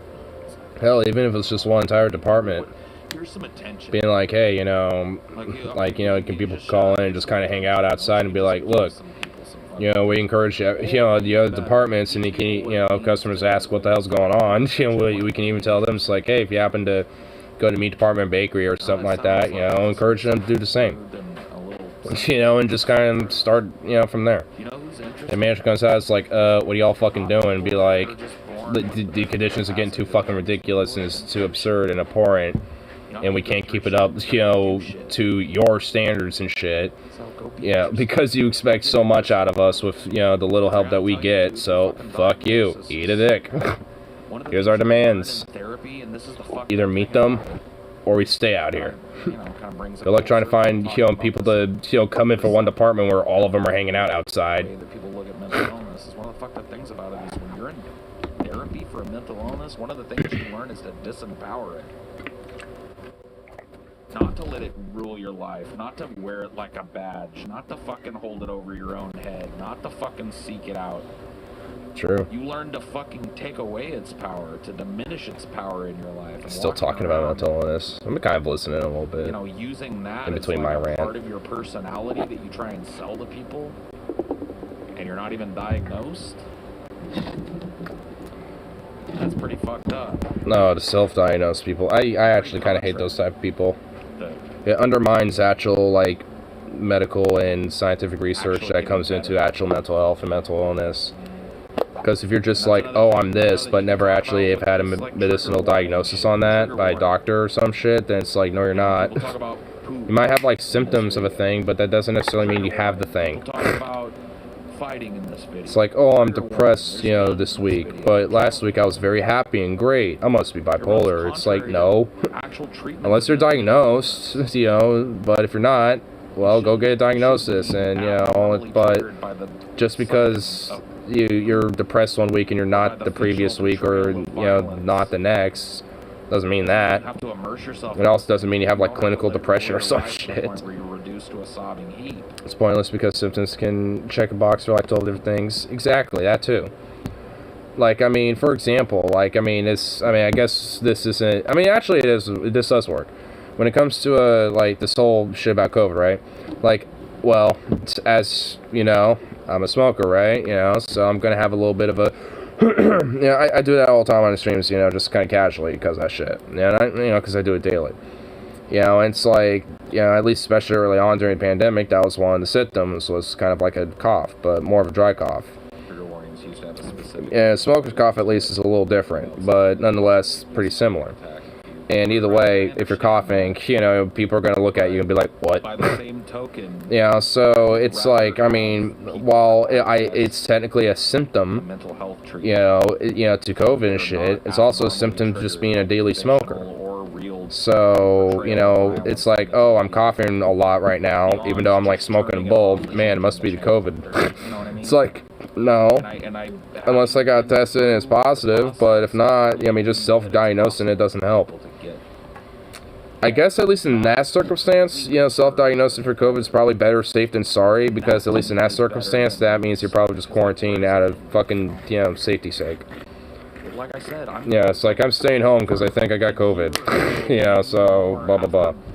The event that happened to me, so at least for that example, I guess in the circumstance of self-diagnosis in itself is not necessarily bad, but just in general when it comes to things like mental health and mental illness, it's not at all. Honestly, the whole self-diagnosis thing, the only time I think it is good is for, better safe than sorry, you think you're sick. Because if you think you're sick, chances are you might be a little bit, so even if you don't necessarily have, a severe disease you're worried about, you might have, a little light cold, and spreading that ain't gonna really be good. So it's just at least for me, it's just alright,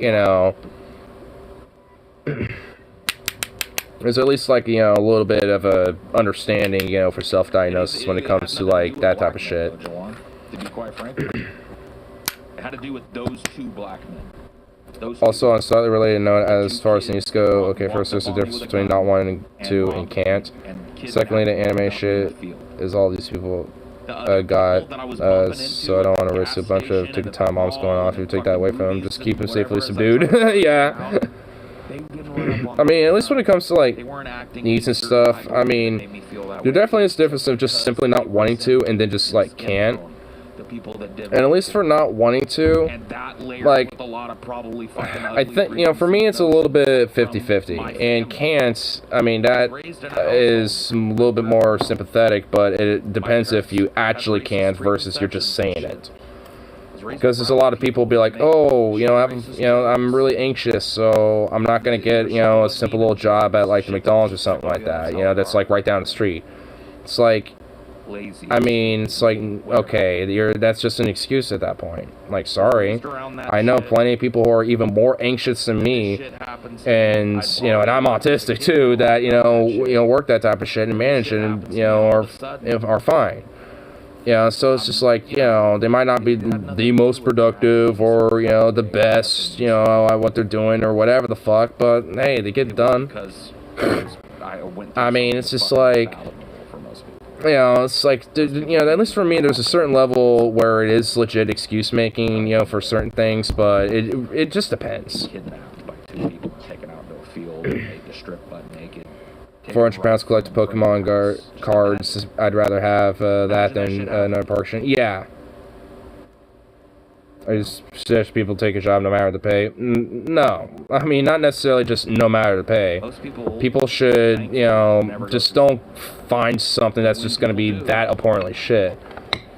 I mean, you know, where it comes to like, hey, you know, working at McDonald's for like $8 an hour. It's like, I mean, I'm just kind of using it as a quick example, but like, I mean, find something that actually is good paying, you know, like, I mean, that would be my first advice when look for a job, at least, like, set a standard for what you're, you know, thinking of, and just try to, you know, find something in that margin, but if there just isn't, then fucked as it is, probably because those opportunities just aren't there, but you can't control that, so you'll just have to find the best, you know, possible circumstance when it comes to it. Not worth anyone's time, no matter who you are. Just find a job, occupy. Yeah. Simple as bruv. Yeah, pretty much. And the thing is, like, I mean, you know, moving around, you know, for a couple weeks or a couple months at a time, you know, to these more, like, you know, minimum wage ass type of jobs and shit isn't even necessarily a bad idea. You know, because once you're, like, done and sick of, you know, like, the McDonald's, you know, you can quit and you put your 2 weeks in and, you know, get hired at Taco Bell and do that for like a month and, you know, save up a little bit and, you know, just kind of, you know, repeat the process a little bit. You know, then next time you're working at the fucking local grocery store for a couple months and then you kind of flip around different departments until you're kind of sick of it and then you go to something else, you know. So it's just like, I mean, there's different ways to go about it, but, I mean, to simply just be like, nah, I'd rather just stay inside, you know, or whatever. It's like, I mean, come on, you know, it's like you can't, you know, it's like, I can understand it for sure. Like I say, I'm not, you know, trying to absolutely dog on people when it comes, especially given the circumstances of like this pandemic, just exploitation of work and labor. But I think, at least for me, the big problem about it is that when these type of people, like, come, especially, you know, to people like me and try to talk about, like, you know, like, oh, you know, I understand these things on, you know, like, labor, blah, blah, blah. It's like, do you? It's like, there's one thing about understanding the theories and the ideas about it, but one thing about actually, like, kind of knowing about it and executing those ideas, too. Because you can't really, like, you know, ignite or at least, you know, practice those type of ideas or practice what you preach, so to speak. Especially if it's like someone who's more on the labor bent perspective, if you've, you know, haven't experienced it. So, I mean, there's different, you know, things, you know, to it for me where it's just like, I mean, for some, you know, like, I mean, like, for some people, it's just like, they'd rather legit just chill and just, like, play video games all day, and that's about it. It's like, look, I want to do that, too. I don't, you know, I don't blame them, but, you know, not, like, every day. Panic attack. And, I mean, at the same time, also, it's just, like, there's, I would imagine there's at least, like, probably, like, more to do than that. You know, which I'm sure they probably do, but it's just like, My fucking worst enemy. I mean, you can't be like totally subdued, you know, because of comfortability. And I think that's why, you know, a lot of these type of people don't branch out, is because they're too comfortable with just staying in their bubble. But then again, I'm a little older. Yeah. I don't know people like directly in my life that's like this specifically, because I mean, the only person I say who's the closest to neat status is one of my friends who's living with a bunch of other friends of mine, you know, so that's not even necessarily a neat. I mean, also he's in education too, he's in school, so he's, you know, like the closest to it isn't a neat, you know, at all. I mean, you know, so at least when it comes to directly, I don't necessarily know any, but you know, I know people, you know, that know others. And also, one of my friends actually did used to, not my friend I'm talking about, but one of my other friends, Mel T, he legit used to be a neat, like straight up, wasn't really going to school, and wasn't really, you know, getting a job or anything that much, you know, doing anything like that. He got a job, you know, working at my store for like a month, and then he quit, because he just like, it's not for me, meh. And then he just kind of chilled for a while, and then he, out of nowhere, went into machining school, and just like, whoop. Like, you know, I guess he got bored of, you know, neating it out for a minute, and was like, I'm gonna go to do, you know, do machinist and stuff like that. So he did, and then he got doing that, and then unfortunately that type of shit fell out, and now he's working at a bread mill. So doesn't he have to be someone who's basically living off of someone else and not contributing to the living space? Yeah, basically. I don't know that it's as trendy as you think it is, but we talked about. But they have to at least be contributing in some way. There are a lot of people that use it as an excuse. Or don't, I guess. Yeah. I mean, at the end of the day, I don't necessarily disparage the person. Like, I mean, I just, you know, would say it's like, okay, well, I'd encourage them to at least, you know, bloom out and at least do something. It doesn't even have to be like a job or anything like that. Like, I mean, especially right now, you know, like, fuck that. Like, I mean, you know, it's more about like trying to get out there and experience and shit. And just simple as, bruv. You know, simple as, bruv. Just experience, yeah? Because it lets them have a ready-made excuse. Hey! What are you doing eating a tape measure for, you fucking that psycho? I learned that helped me get through my fucking... No, that boy! What I could get through my mental illness. The punk? What's wrong with you? Was that you can't let it rule. You can't at least do the dishes, man.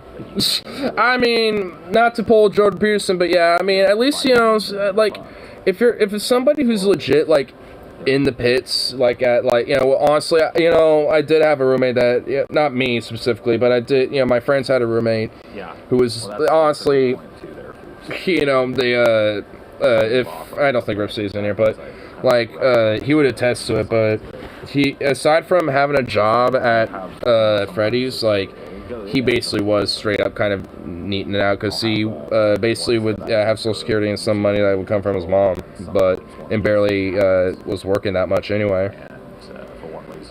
I think it was like fucking like 20 hours a week or some shit, if that. So like working 3 days, so it wasn't really much. And he was also so schlobby as fucking shit, and it's like, ugh. Have a good night. Just, ugh. Have a good day. We'll see you.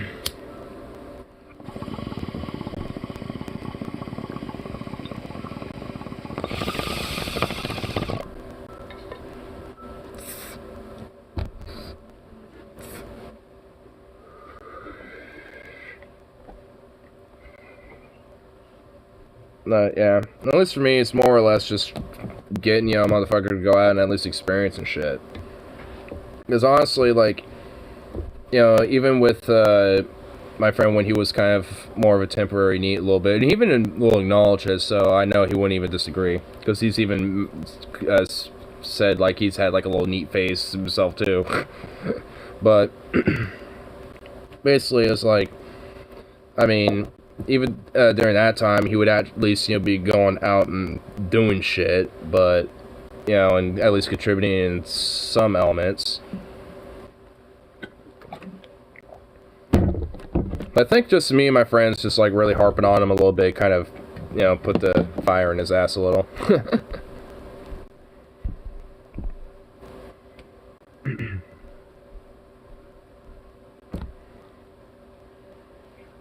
What about? Oh, yeah, this shit. Let's see. See an alcoholic. Who? My friend Melty. Socially a little bit. The last time he really drank bad was last year's Halloween, and he hasn't drank like that since. In fact, he's looked back at that. It's like, I really regret that. That was embarrassing. I'm never drinking like that again, at least for a long while. And I'm preparing, you know, and being smart about it next time. You know, so it's like, yeah. And the last time he was with us having some drinks, he was moderating himself very heavily. So, yeah, I mean, he definitely has the traits for it. I am going to admit that. Honestly, there was a point where even me and my friends were all a little concerned about it. But I think he kind of checked himself. Well, he wrecked himself, you know, which is how he checked himself, you know, so, but, you know. Oh, man, I felt bad for him that night, too.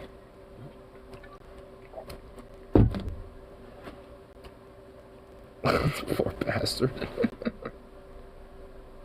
What the fuck are you doing? Hey. Fucking weirdo. Eating yourself out, you fucking freak. What the fuck? What? Like, why? Like, you, dude. It's just why? Why Zukov?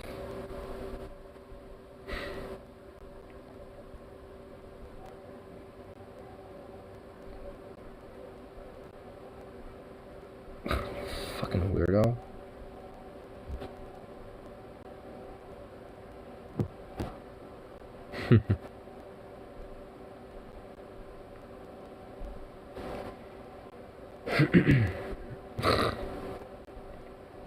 I like that reaction, just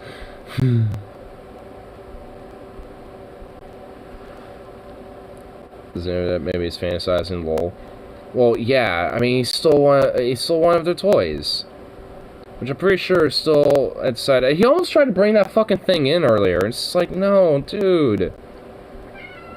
Whoa, Zukov, no, just let Bandit be. Let Bandit be. Oh my, oh, sweet Jesus. Oh no.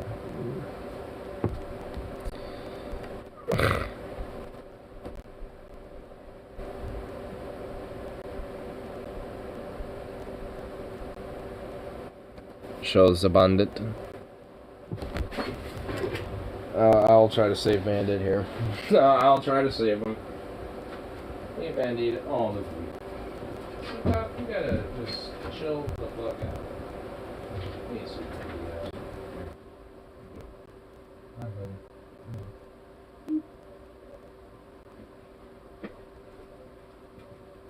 How you doing, you little sweet fluffy bandito? Order you, sweet one, you. Yes. The sweet handsome king. The handsome king himself. Oh, el bandito. Oh, yes, you're a very happy kitty. You're very happy to be here. Oh, look at you. Yes, yes. Oh, you sweet bandito. Yes.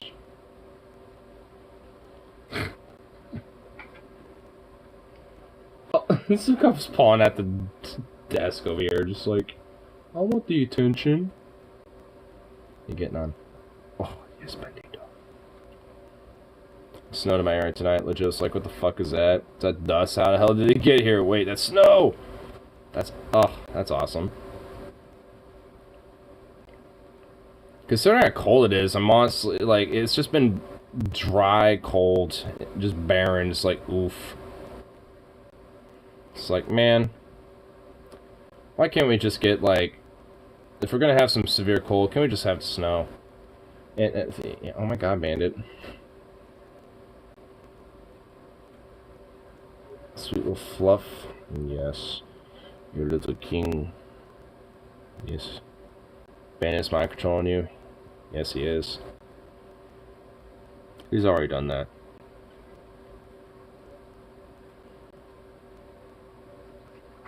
Oh. Bandito. Yes. Oh.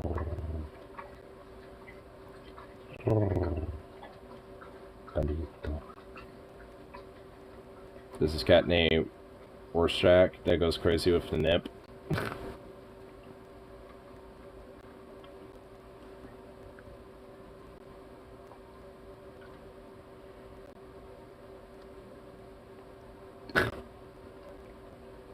You little bandito. Zukov, do you mind? We're having a moment. Me and Bano don't have many moments together anymore, bro.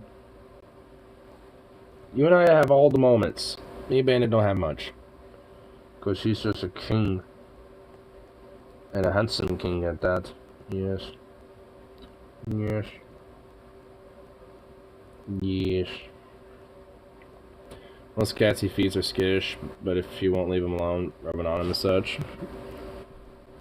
Alright, this is probably gonna, yeah, it's gonna do the whole fucking, try to whip it up on Twitch. I'm gonna fuck.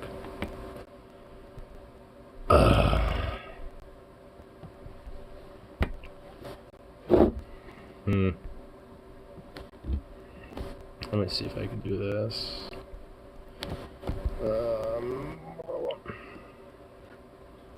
Man, you both are dusty. I can smell the dust aroma from you both. Let's see, y'all.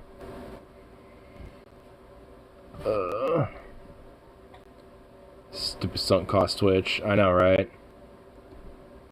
I can't really? There's no way for me to copy that link? Boo! Boo.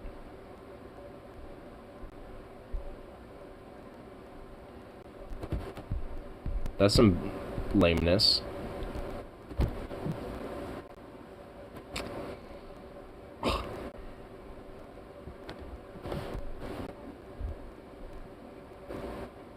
Monkey catapults himself at a primate research institute. Oh my god. It doesn't give you a copy action. It gives me all like the other shit, like delete message, make you a mod, you know, shit like that. But that's it. Which you're already mod. It's got the Streamlabs options.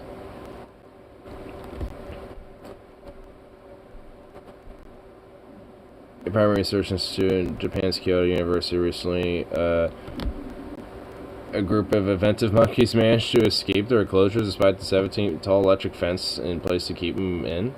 For no obvious means to escape visible, the researchers were undoubtedly puzzled how their... hold on. I got a bandit I'm petting before I can scroll down. Yes, bandito.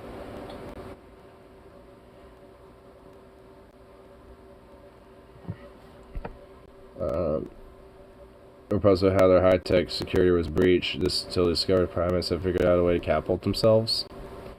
Researchers at the Institute believe apparently to study primates for a living. Who apparently study primates for a living. I like that. Oh my god. Learned that they may have been underestimating the athletic and intellectual capacity of their monkeys. Although the enclosure had trees in it, and a little bandito just obsessed with the loves. Yes, bandito. Yes, oh my goodness. Little bandito. They cut short around 6 feet tall and far enough away from the fence to foil any escape plans the monkey may hatch out, or so they thought. Authorities from the Institute discovered that the monkeys were able to catapult themselves over a giant fence by using small trees and branches as a slingshot. Their jump power is greater than we thought. Oh my god. That's awesome. There's this, that weird dog-like creature they captured broke out of his cage and the facility by chilling for a rubber seal on the window.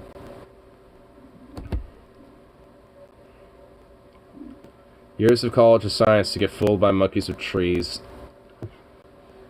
like, and they were studying them, and it's, yeah, they didn't think that, you know, they would be a little bit more innovative. It's like, looks like the monkeys are smarter than the monkeys. Maybe dog, maybe coyote, perplexing animal. What?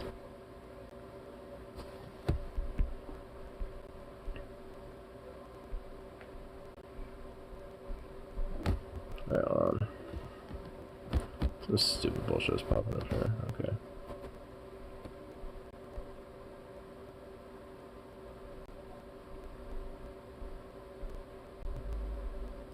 Oh my god. Okay, alright, here we go. We'll pull it up.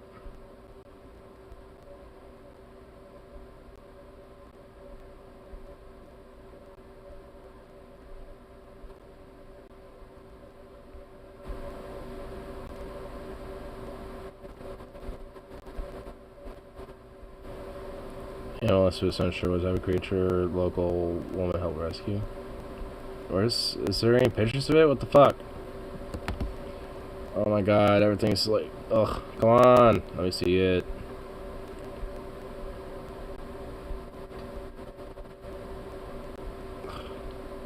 What is goddamn all the fucking ads do, I swear to god.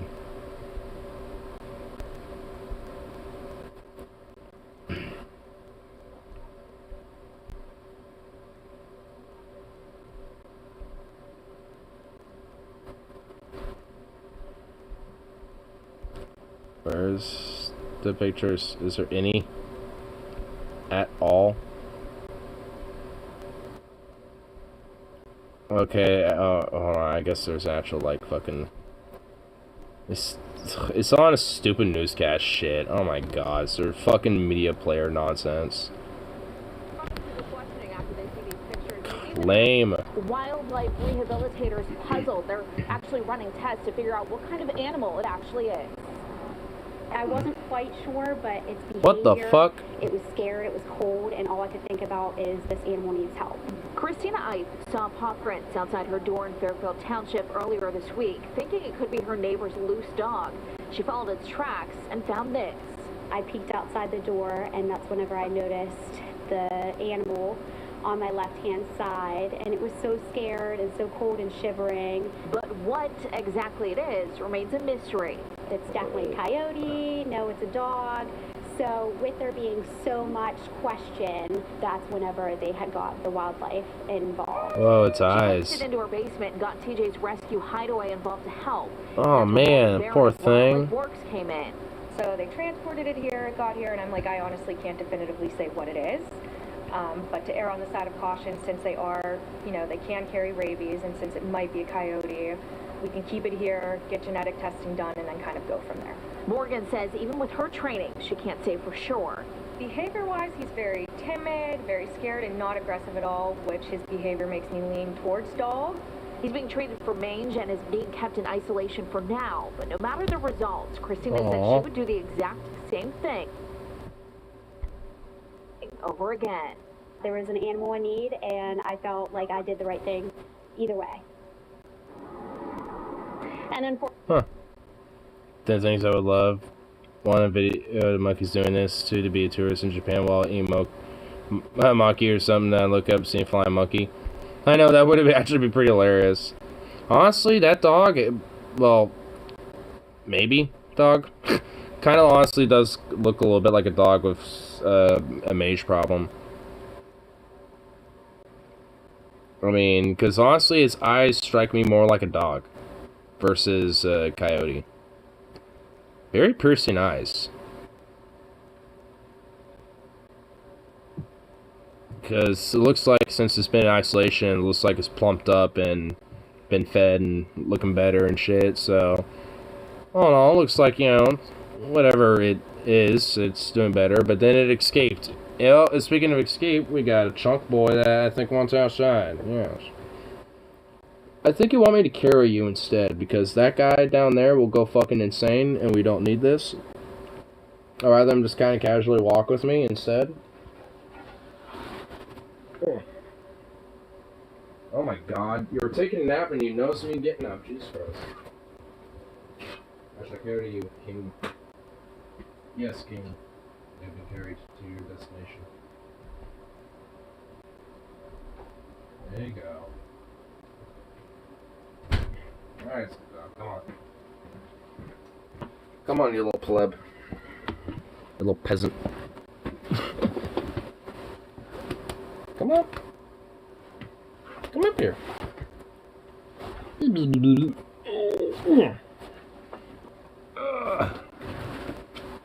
Switch you around.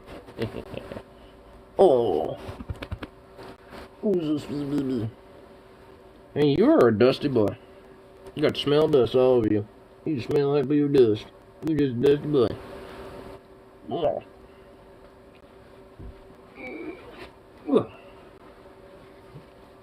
You just a dusty boy. Yes, you is. Hey, you dusty boy. Yeah. Can I help you? You dusty boy, you. You dusty little thing. Oh my goodness. You sweet little thing.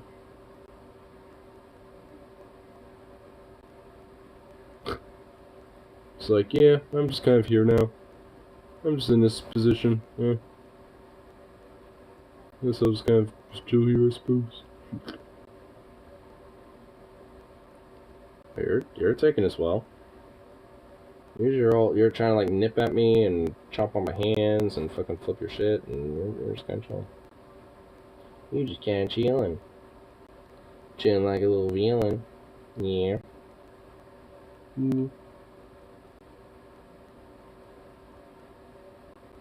Look at you.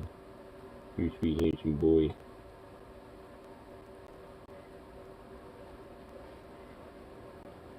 Oh, look at you.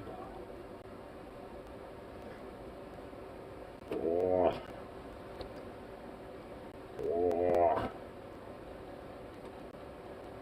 Got so much thick. All the thickness. Yes, you do. Oh, you like that, don't you? Oh my god, yes, you do. Yes, you do.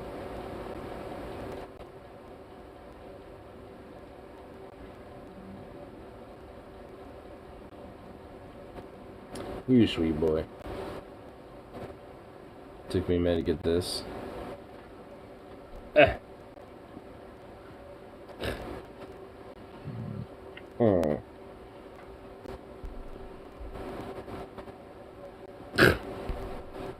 What, my homepage? That's like a permanently suspended Twitter page?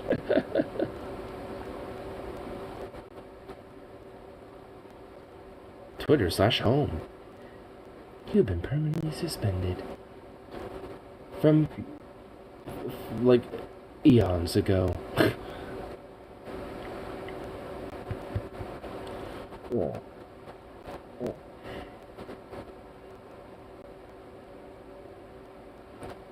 You little Amelia Bedelia. Look at you, you ridiculous thing. You ridiculous thing, you. Alright, here we go. What? Hand job from a deaf person counts as oral. A hand job from a deaf person counts as oral.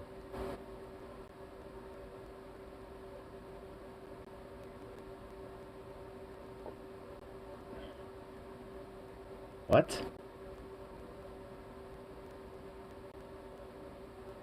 Until we meet again. Wait, what? A hand job from a deaf person counts as oral until we meet again. Sign language. Oh! Oh my god. Oh, it took me a minute. It took me a minute. Oh. Damn. Hold on. Okay, you know what? I gotta save that. It took me a minute. That's good. That's good.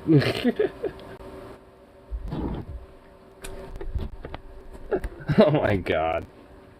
Oh, look at this little boy. He just chilling. And now I kind of have to hold his paws. I'm like, God damn it. Oh, little boo. Who's this little booty? Oh, I'm in the one. Who's this little booty? Oh. I could just stuff you right all up in the crack pot.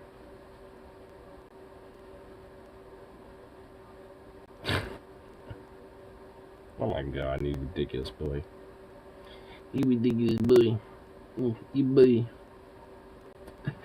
He's trying to find a spot for his foot. You can't. There you go. That's the best I could do. What do you want? This is a lap that you're a little too big for. But, you know what? We made it work. We have made it work. Oh, you sweet little baby. Sweet little baby. You sweet little baby you is. You're just like, I don't care. I want to get comfortable. I can't. Brush,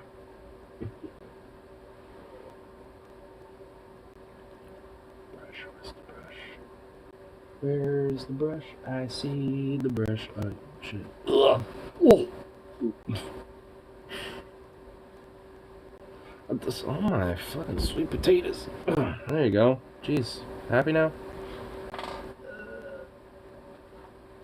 Yeah, don't pay attention to what I'm doing. Don't pay attention to what I'm doing.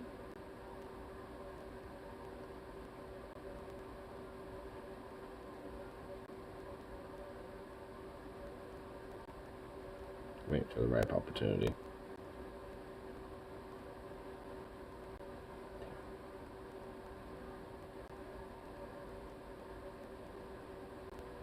Hey. Hey.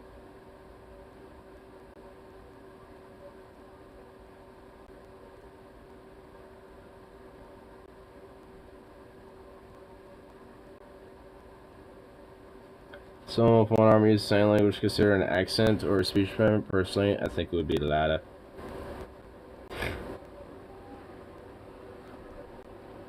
I mean, cope no los dos.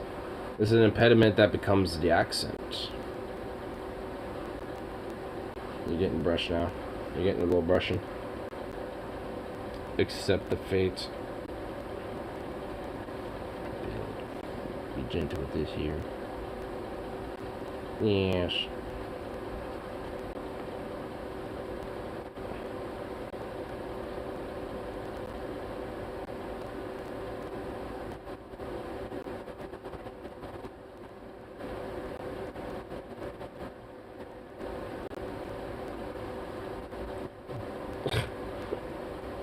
You're being slow with it. It's not my fault your hair is all bundles of like knots in the interior of your fur. My god. It's madness.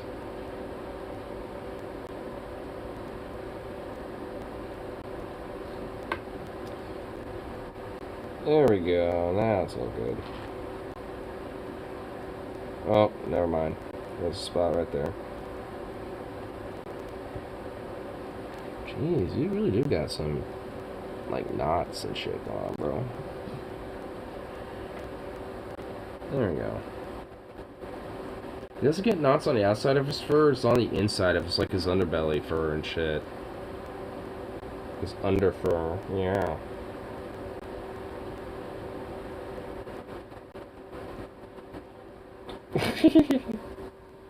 It's like, yes, pet my face more with that, yes. Oh my god, he loves it. He loves this. Look at him, oh my god.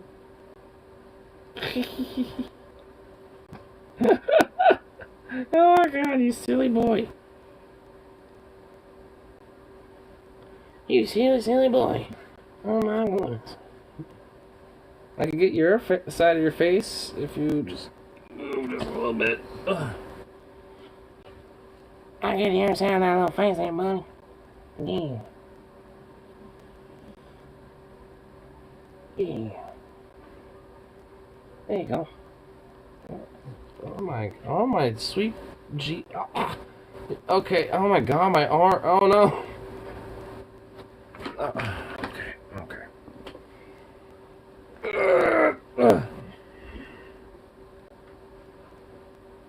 Oh, you're so soft. Oh, you're so soft. Oh my goodness. Oh, you're just so soft. Oh my goodness, baby. Oh. Oh my goodness, baby. Oh. Yeah. Who's sweet little baby? Who's just a good boy? So, just so sweet. Just look at you. Just being a dork. Can I get those ears to flop? No. Hey. Hi. Hi. What's that all about? Eh.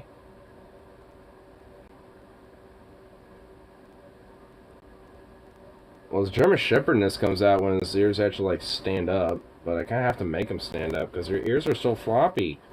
These are the most floppiest little ears on a little Sheppy boy I've ever seen.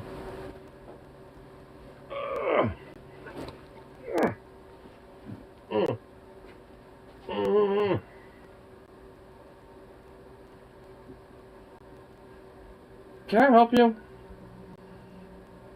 You should, like, your nose was all up in my ear, bro. Oh, you big bundle of joy.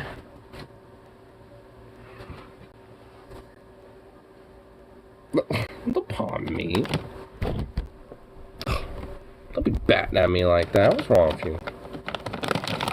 The language of love can be spoken one-handedly. Yep. Oh my goodness. Man, I honestly wish I just got that a little bit, because you know, I could probably do it again. Hold up. We'll come back in a second here.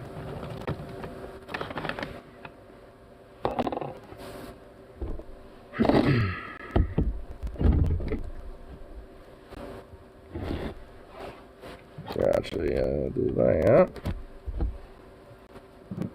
And look at you. Here, you'll get one more. Hey, hey, hey. Ooh, good boy. He was kind of doing like a little, like, slithering little dance with his little feet just kind of perked up like that. He's getting really good with his little balancing act. It's actually getting very impressive. That's all. That's all I got for you. Got a little bit of food there. Like, that's all. That's it. See? That's it.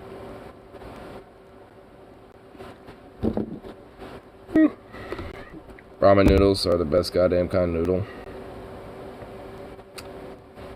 I mean, it's a simple base. I mean, it's a simple thing, but when you get a whole bunch of it and, you know, add some stuff to it, it honestly can be pretty fucking bomb.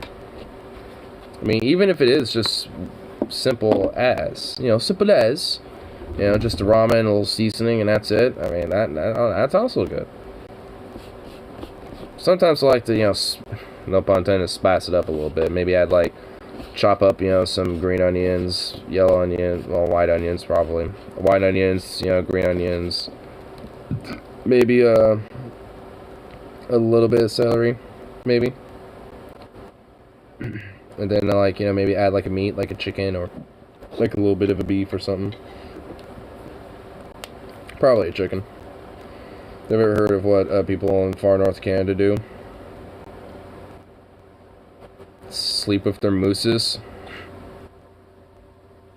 They open them up into their two halves and toss in a toast over seasoning sprinkled on top.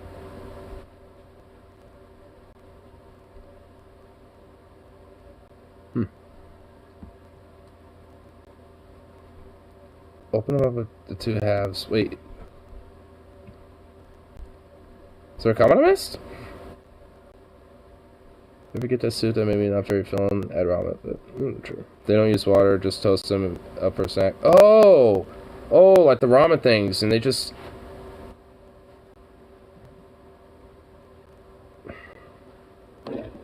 It's technically not good for you, actually. Because I would technically do that as a kid, but I just open up the pack, you know, open up the thing, you know, take the seasoning thing out of it, and kind of sprinkle it in there and shake it up a little bit, and then just, like, take it out and just kind of chew on it like that. Or sprinkle it as I ate it.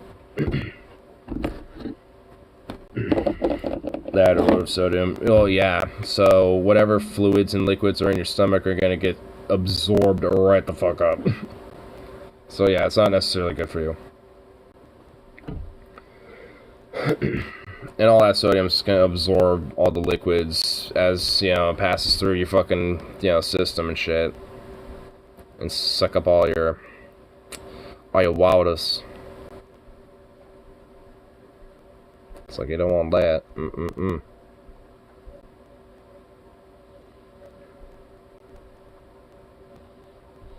Stunning, brilliant ramen. Oh my god, Gordon Ramsay makes ramen. Right, come on, let's be honest. Ramen is that comfort food that we all love, especially on a cold Beautiful. day. And brilliant. if you're studying at Beautiful. university. But today, trust me, I'm going to show you how to elevate that notoriously cheap dish into something delicious. And guess what? Give me a V. That's right, vegetarian. Right, come in, Oscar, let me show you the ingredients. What? Yes, that's right, brilliant. Delicious, rehydrated, literally in like 3.5 minutes. Beautiful seaweed, scallions, tofu, ginger, and cauliflower. And these here, these are the secret ingredient. These are the dried shiitake mushrooms. They're going to go into the water and they're going to rehydrate. Now, traditionally, you can start this with a chicken stock, a vegetable stock, or just plain water. Today, we're going to start with plain water. I'm going to show you Today, elevate this ramen. Right, let's have 10 minutes on the clock. Right, So let's do it. we can start Brilliant, with boiling beautiful, water. stunning. First of all, season that water, okay, nicely. Now, the next Nicely. time, I've got a rolling water. We're gonna Yes, bag them quite. there. Get them on a spoon and drop them into that water, okay? Please, time me 6 minutes. Justin, bring it up to the boil. Don't boil them ferociously. They'll get that sort of black line around the outside. Boil them gently, and I want to boil that with a little bit of sort of yolky bit in the middle. Mushrooms into the water immediately. Water. Okay? In. You have to go get And the this is where it water starts. and boil it and Go season on it for proper, yeah? So- Simple as. The gas up. Okay. You don't want And raw now we'll start water. creating that base. First off, a tablespoon of miso paste in. Okay, and give that a really good mix. That didn't look like a tablespoon. Size, okay. And It looked like now is two. Start to give flavour to that water. From there, a nice tablespoon of soy. Okay, That's not a tablespoon! Yo! What was that? A nice tablespoon. Let me just fucking put the Niagara Falls of soy sauce in that bitch. Yo! This is like... oh my god. This is like fucking pho noodle soup with all the fixins. Dude, he's basically just... This isn't even ramen. This is just like pho, bro. He's just making pho. touch of mirin. Okay, that gives it a little bit of lift. He's just using ramen instead of the pho noodles. And then, one of my favourites, togarashi spice, a beautiful Japanese pepper. A beautiful in. Japanese pepper. Now, bring that up to the Beautiful, boil. beautiful, Lightly beautiful. season it with the chili flakes. Get your Chili red noodles flakes. in, okay? And then from there, turn off the gas, okay? That's right. Oh, he does that too? Sweet, I'm not the only one. Mix. Taste that broth. Taste that broth, yes. That's delicious. Touch more salt. Touch more salt, Okay, yes. for me. And then a little bit of salt, A single spoonful, a little shovel. scissors, and just cut up some really nice strands of seaweed. You have to be What? very careful with the Oh, salt. I'm gonna try that I next like time. nice, long, sort of almost strips like julienne. Okay, and every minute this broth is getting better, tastier, and deeper. If I was going strict vegetarian, of course I'll be using a vegetable stock. A chicken stock is delicious, a beef stock equally is delicious. But now, open up those egg noodles. Dude, this okay? music though. Just Bow. tofu. Don't slice this too thinly, okay? Just literally into nice long See, this is where I just be doing chicken. strands. Lift it up and just place that on top. The Place secret it now is on that we're top. not going to be boiling that stock, but all those ingredients, from the mirin to the miso, are almost starting to sort of marinade. Marinades, yes, Quickly, quite come beautiful. down. Have a quick look. Now you can see. Oh yes, we need to have a quite quick look at this beautiful stock. Oh yes, this stock is quite brilliant. Oh, all the garnish of the flavour. So I just added with that one tiny little bit of salt, and it was just quite beautifully aligned with the garnish of the salt. Oh, just elegantly put made broth. Oh yes, quite beautiful. Almost like this smorgasbord of delicious ingredients. God damn, that actually does look good. Man, that's good. Man, that's good. That's Yes, so quite good. beautiful. Take that off. Let it sit Beautiful. there and Yes, simmer. quite. What And the when fuck I is say that? simmer, I mean put the lid back on. Take your sesame oil and just gently hit the surface with that. But make sure. Was that gently? Want a touch more spice in there for me. Just a touch. Let it simmer. The gas is off, okay? Eggs are boiling. Time, please. Oh, eggs. Okay. 3 minutes down. That was 3 minutes? Right, 3 minutes down. Oh shit, it was. Holy fuck. Open your palm, That felt longer. Side down, and then grate. Great. Now, Grate your cauliflower. this gives it a bit of Your texture to the cauliflower. ramen. You have to grate it. Great way of adding crunch to the top, especially with those eggs. You know, actually, that doesn't sound like a bad idea. Then from there, look, Oh, you know what? Instead of like, you know, what I don't know if he's doing soft or hard-boiled eggs, probably hard-boiled, but honestly, like, I'd probably do a poached egg. Because then if you cut it up, you got all that juice, you know, to kind of seep in and get, you know, from like the yolk, you know, that gets into the ramen noodles a little bit and kind of adds to the broth and blends together. Oh my god, yes. get all the way down. He sat around for 30 minutes before he started cooking. That one time he just joined for the cuts. Just popped off for 30 minutes straight. Yeah. He just sat there in the balcony just staring, just like, I'm just going to watch all of you for a minute and ponder. I shall ponder what shall I do. Yes. To the actual core. These bits here, just cut round there, okay? And just I actually bet the those core bits is nice and thin. really, like, And these chock full of stalks nutrients in are comparison so to the delicious. edge. Okay, like the stalks on a broccoli. Open up that beautiful Beautiful. ramen. Beautiful Put those ramen. stalks in there. Again, another layer of flavour. Ramen. Now, from It's a there, beautiful ramen. Yes. your cauliflower. Oh, it's beautiful. put that into the bowl. In the bowl. Okay. Lightly season it. Simple Salt as. and pepper, and then lightly dust that with some rice flour. Now that's going to give a little bit of crunch and texture to the cauliflower. So when we fry it, it's almost going to be like this beautiful, Fry? crispy fried cauliflower. I want some chili Sukov, in there, get so down. some heat, Hey. Okay. And then look, a touch more rice flour.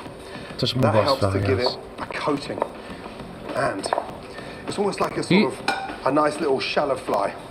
Hot pan. Gee. Get the oil in. See, right here, I would put like some white onions, green onions, and some shit like that as well. And then watch. I want to sort of get that Watch. really nice crispy texture that sits on top. Oh my god, that's so much oil! Okay? Even I wouldn't do that much.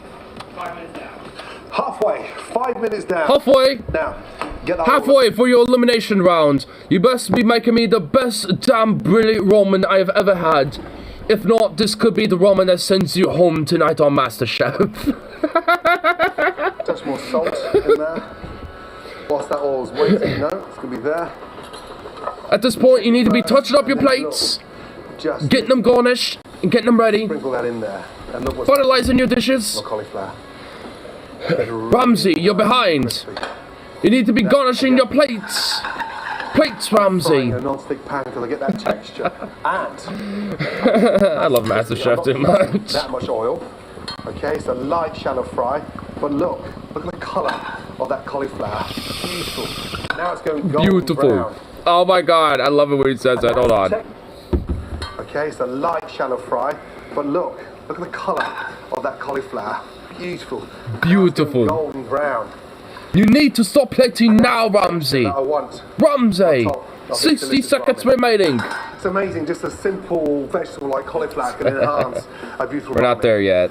From there, take a little slice of kitchen towel, get that ready, and then look, A slice? it's really nice and crispy. Did you just say slice of kitchen towel? That rice flour starts to coat the cauliflower. It almost protects it and gives it this sort of jacket that allows it to get nice and crispy. Time, please. 3 minutes and 30 seconds to go. Right, 7 minutes in, and look, drain that off. And you can see that beautiful. Yeah, because you like crispy. Like put the ocean of oil in the fucking thing. So good. So good. I guess it's understandable for frying it. No, But Stephen. Beautiful. Now, beautiful. how do we build up those layers? Okay, I've got some wonderful spring onions. Green onions. Nice. See, I would have put them in there though. And longer. I would have let them saute a little So I bit. go sideways this time. Okay, I'm saving the nice sort of tops for the garnish, and the sort of white parts, again, I'm just going to sprinkle in over that. Oh man. Oh man. Oh yes, yes, yes. I love this. Fragrant smell. So tops go on top. I've got my ginger Ginger. sitting alongside. I've got my seaweed inside, and the tofu now is sort of taking on that stock. I would have put some white onions and sauteed it with the cauliflower a little bit, and some of the green onions. Oscar, come in, pan down, pan down, pan down. Pan down, pan down. Oh my god. Beautiful, beautiful, elegant, quite. Yes. Now, eggs. Take them out. Eggs. I always like to sort of put them into cold water first before I start. Hard boiled. Yeah. And look, little trick. Just get the base, crack it, and sit it in water. Is it water? Crack it, blow, and sit it in water, and I'll show you why in a minute. Right, time to serve. Get your bowl. This is a very generous sort of family-style dish. Okay, big, deep, beautiful dish. Now, ooh, look at that. oh look at that. Oozing Oh from yeah, that that's beautiful, elegant. The flavour from that stock in that short period of time is extraordinary. 90 seconds. Man, we're up against You need to stop plating. Tip that out. The Ramsey's ahead of schedule of the plating. Contestants, this might be your chance to go home. Oh, Master Chef, you do not want that. ginger, my scallions, Scallions, yes. Oh, yes. and then look, it's beautiful. Beautiful. Nice, crispy cauliflower on top. Amazing cauliflower. Now with the eggs. Time, please. 60 seconds remaining. Tap, tap, tap. Pull, pull, pull, and then just put it in the top of your hand and blow. And that from there, literally, should come off super quick, and it is. And it is, yes. Oh my goodness. Literally dip it back in the water, any excess shell, and it should be slightly runny in the middle.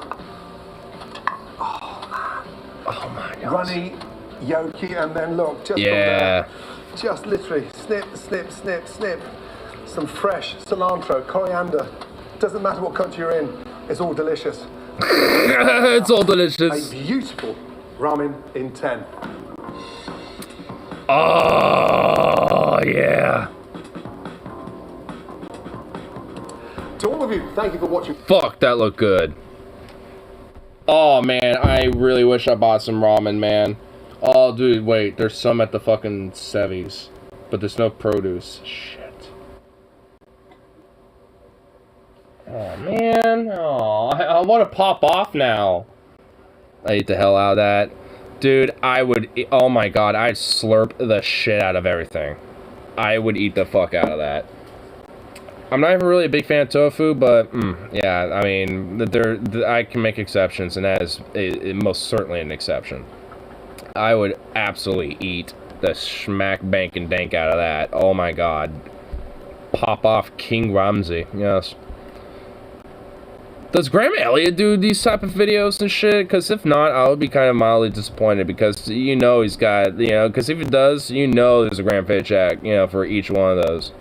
I feel like if there was, Hassan would have done it by now. I bet he does. Oh, I'm sure, honestly. Zukov, what are you doing?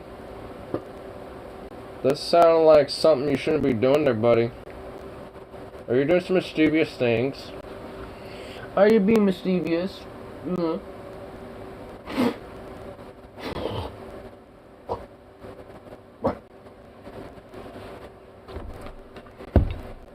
Yeah, I'm actually just gonna look.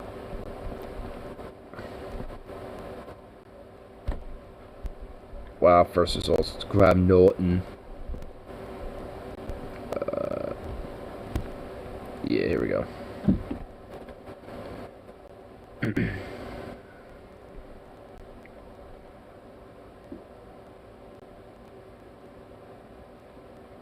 Oh, well, he did one for season 4 Hey guys, Master it's Chef. Graham. What we're gonna do now is James. It's Graham. Oh shit.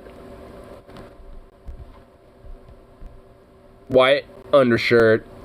You know it, baby. You know it to be true. White undershirt. Boom. He's just going like straight up like, you know, hey, I'm your State Farm, insurance consultant. What's up, fam? I'm here to help you out. I'm gonna make sure that you get the best deal, man. I'm gonna make sure that you save your money and you get the best deal and the best food. That's right. I'm Graham. You know he's cuffed too. You know he's cuffing it out. Spicy crab Creole. He's from Texas, close to Louisiana. All those. Oh, look at that! That look good. First thing I'm going to do for this crab is to season the water in which we're going to cook it in. So. Go off, garlic King. Cloves. Yes. Oh, look at those cloves. Mmm. Get that going. That's going to help penetrate that shell and get that crab seasoned fully as it cooks. Yeah. Now we're going to cook our whole crab. So this is what we got right here. It's a Dungeness. That's live. He's gonna have to sacrifice. And Old Bay seasoning. Sacrifice it. Go off, King. You're going in. So he's going in, buddy. Submerged. All right. So our crab is cooked. Now we're gonna get him out. You're a sacrifice for the king. Okay. Sorry, bro. Ah! Whoa. Okay. Hold up. I wasn't ready for that.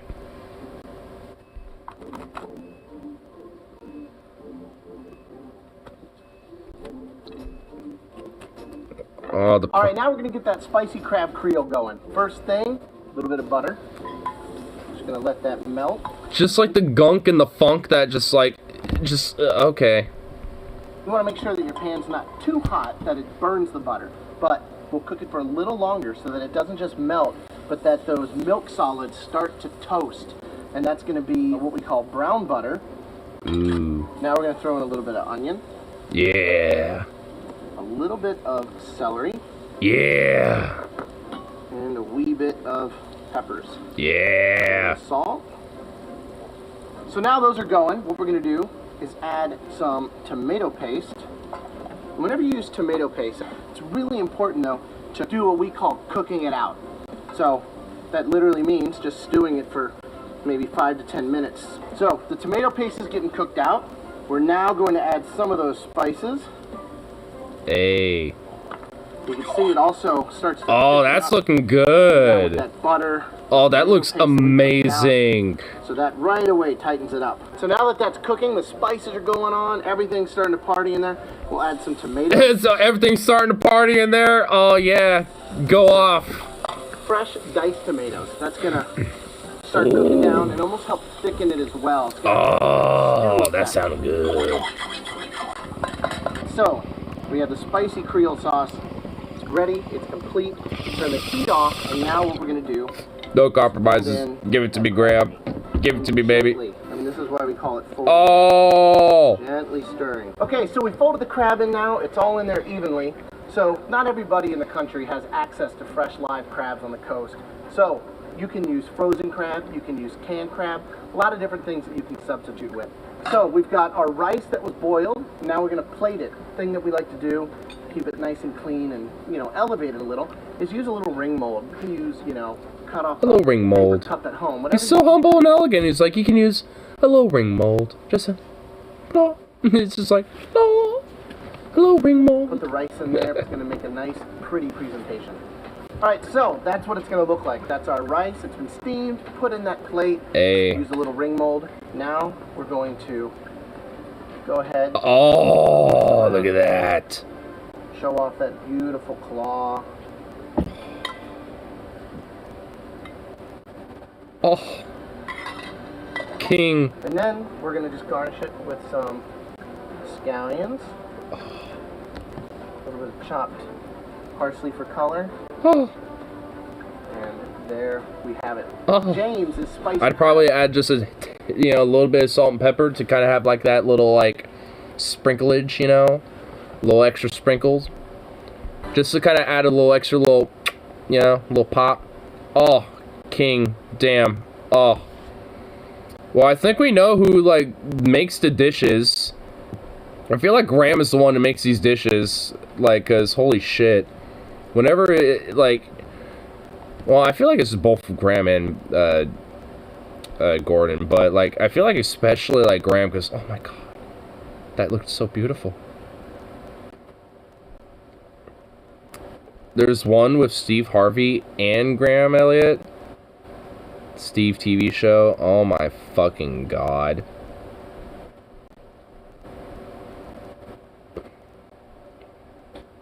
Chef Elliot Graham is attacked by a radical vegan. Oh no!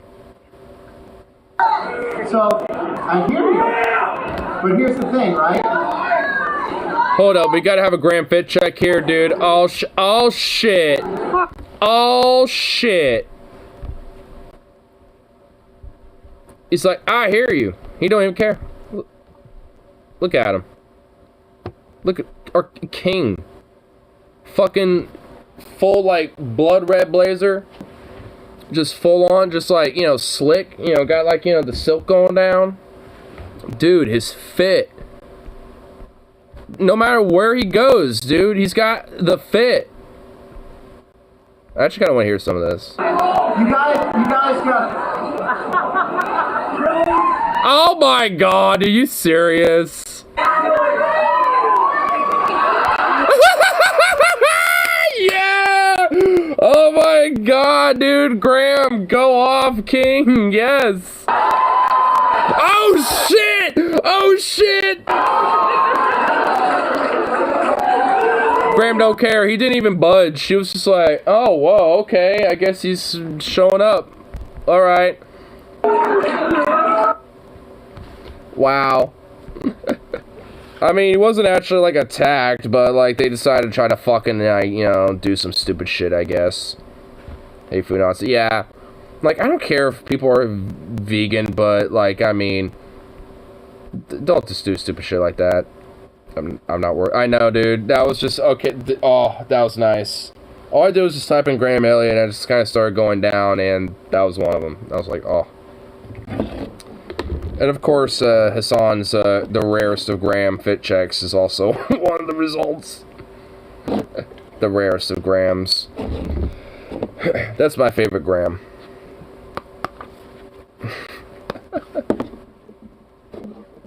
Little Zukov. What is it, baby? Crazy boy. Honestly, I might go to Sevy's like when I end this and fucking get a bunch of Robin and just like cook up a fat thing of it. Not even gonna lie. I wish I had some produce to fucking like whip it up hardcore.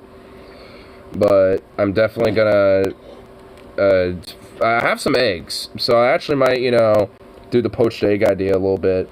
Because before I put it in there, I'll just like salt and pepper the shit out of the top of it. Cut it open. Plop it in there. Boom.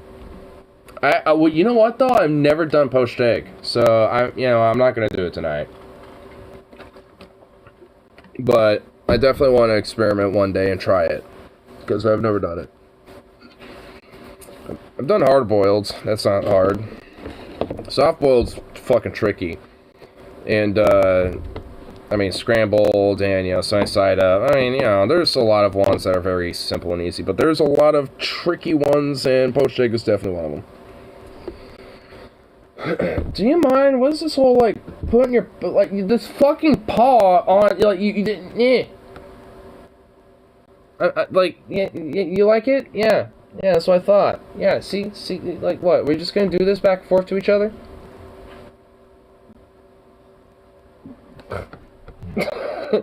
All your sweet little eyes of innocence.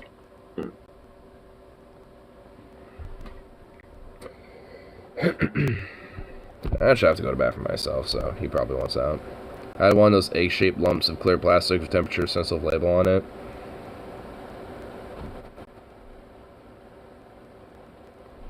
Oh! That's actually pretty dope.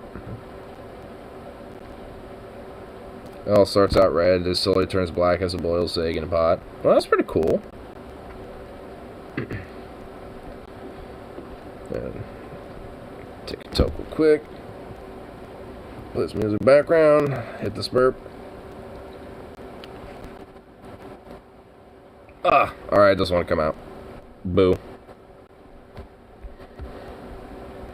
Here it does. Plop. I'm doing my dance.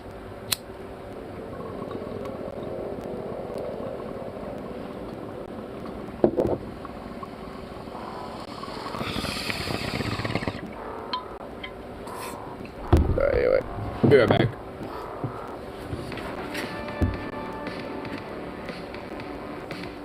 Hey, baby. Oh my god, look at you bouncing around.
Oh my god. This silly boy. That ball he stole with the little rope and shit, like, it was running, like, going fucking nuts. It's in the front yard. Well, not anymore, but it was in the front yard. He was just going nuts, just going. I think he was, like, smacking himself in the face with that ball at least, like, 800 times. You're just a crazy boy. You're a little thief. You're just a dirty thief. You're so soft now that I gave you a bush. Oh my goodness.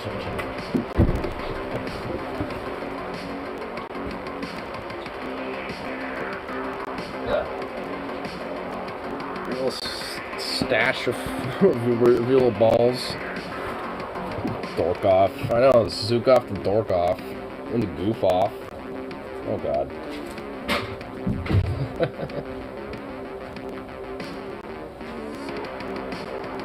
Come on. Bring it here. Or not. So I have the other one.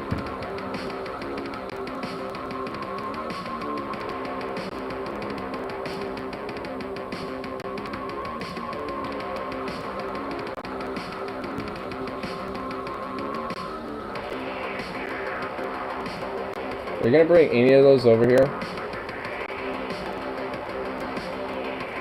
Get your ball. Your ball. Ball. Yeah, go get your ball. Go get your ball. Go get your ball. That's your bone.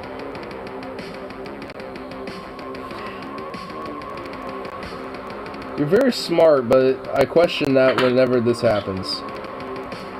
Ball, yeah. Bring your ball. Your ball. Get your ball.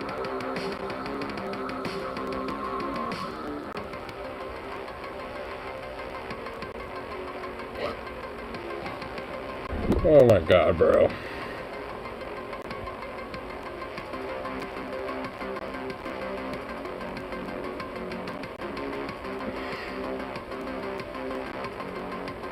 What a silly little thing he is. What time is it actually? Yeah, 1:42. Honestly, I'm thinking I might honestly make a 70 run just for a bunch of ramen. I honestly am probably straight up am gonna do that.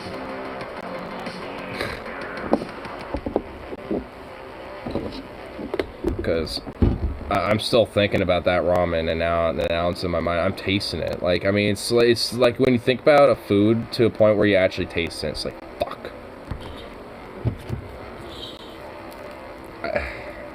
I can add at least a little bit of egg. What else could I add? That's really about it.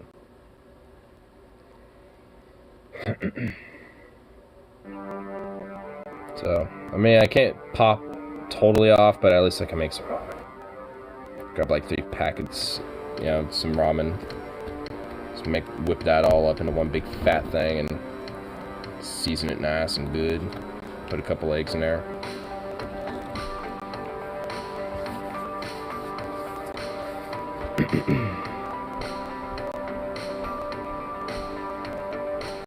I'm not gonna lie, I'm starting to feel my stomach growling, and it's like, okay, I am definitely on the food thought process, and it's like, man, but shit, man, goddamn, like, watching Ramsey and that crab Creole, it's like, fuck. I want like a crab ramen now. I want ramen with like some like crab in there, seasoned nice with like a Cajun style, Creole style. Oh my fucking god. I need to shut up. I need to shut the fuck up. This is getting... Oh, man. I'm torturing myself a little bit. I have some snacks, but I don't have them in here with me, and I really don't want to, like, get up and deal with that right now.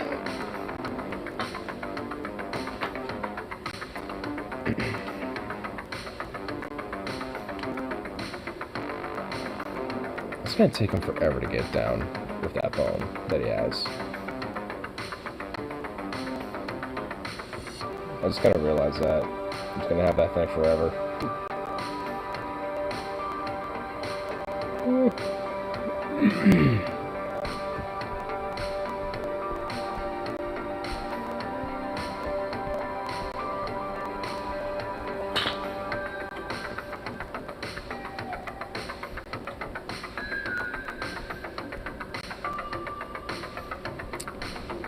Man, I have all these fucking Mr. Incredible fucking memes, dude. Jesus Christ. Mr. Incredible becoming canny. Satisfying images. This might at least fucking, you know, distract me for my food antics here at least. But I think so far, we're not off to a great start. An annoying pizza cut. What the fuck? Why would... Okay. Why? It's in the middle of the... Oh my god.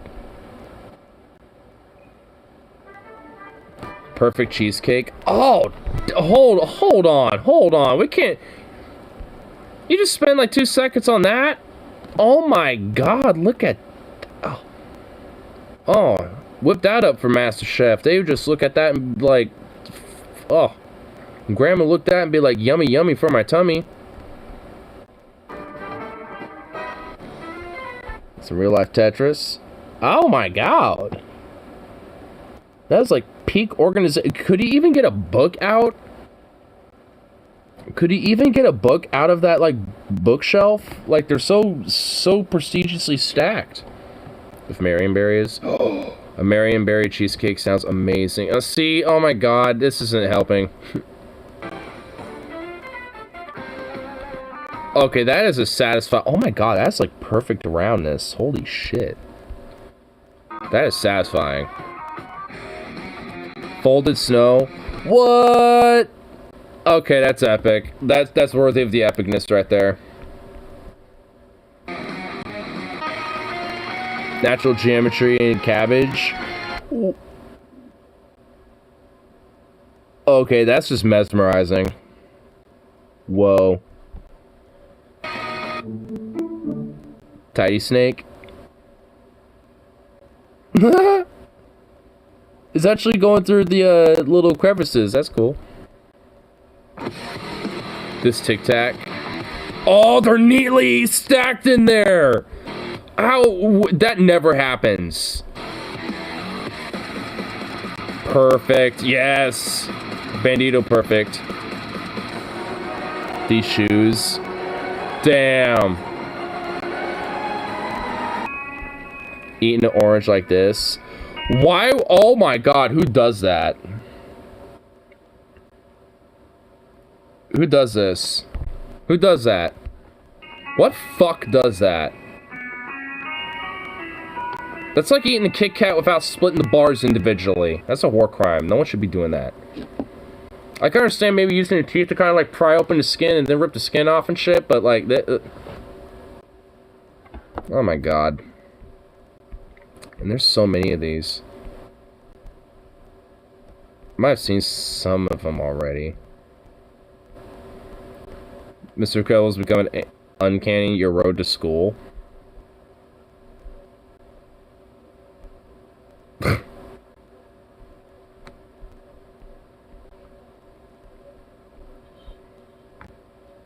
Your house in Minecraft.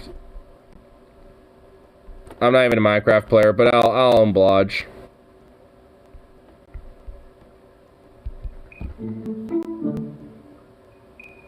A little cave. A dirt house, like, hey, we're going somewhere. Little wooded cabin. Yep. Hey, alright. That's not a bad looking. Yeah, got a complex in the state. Yeah, alright. I feel ya. Well, okay, that's just like a... That's a Bezos estate. I feel like that's a downgrade, but it looks cool. Okay, that's just insane. That's Bezos right there. Well, okay, that too. Like, okay, all these are Bezos' properties. Like, I mean, you have one where it's just a statue of, like, the collective worker of Amazon. The collective workers of Amazon just holding up his estate, just, like, bowing, you know, just bowing before his minions below. And then from here, you know, it's just like, when he wants to just, like, look forth, you know, to, like, every direction to see, you know, his fulfillment centers at work, you know. That's where he goes. Damn. Most of those were definitely based on properties. Oh my god, that guy's icon is... Wow, his name is actually Mr. Incredible. Wait, is this channel full of them?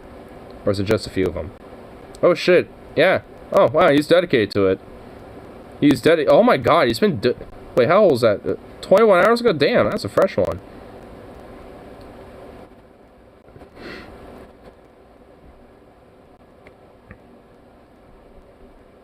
Mr. Incredible coming in. 10 disturbing facts.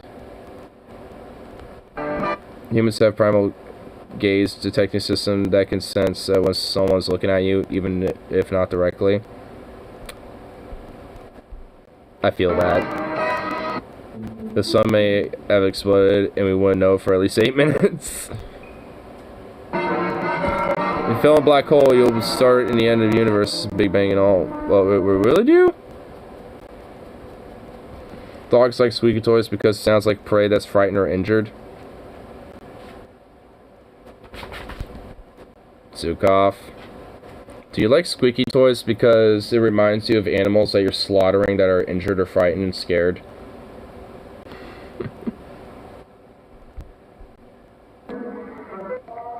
In 1939, 835 sheep in the U.S. were killed by a single lightning strike. What the fuck? During World War II, Japan bombed China with fleas. Oh, wait, well, fuck. Okay, that went too fast. And fleas effective to be bubonic plague. Oh, that was because of Unit 731. Yeah. Average person walked past 36 murderers in their lifetime. A Colombian woman carried a mummified fetus in her uterus for 40 years. What? What the fuck? I'm skeptical of that one.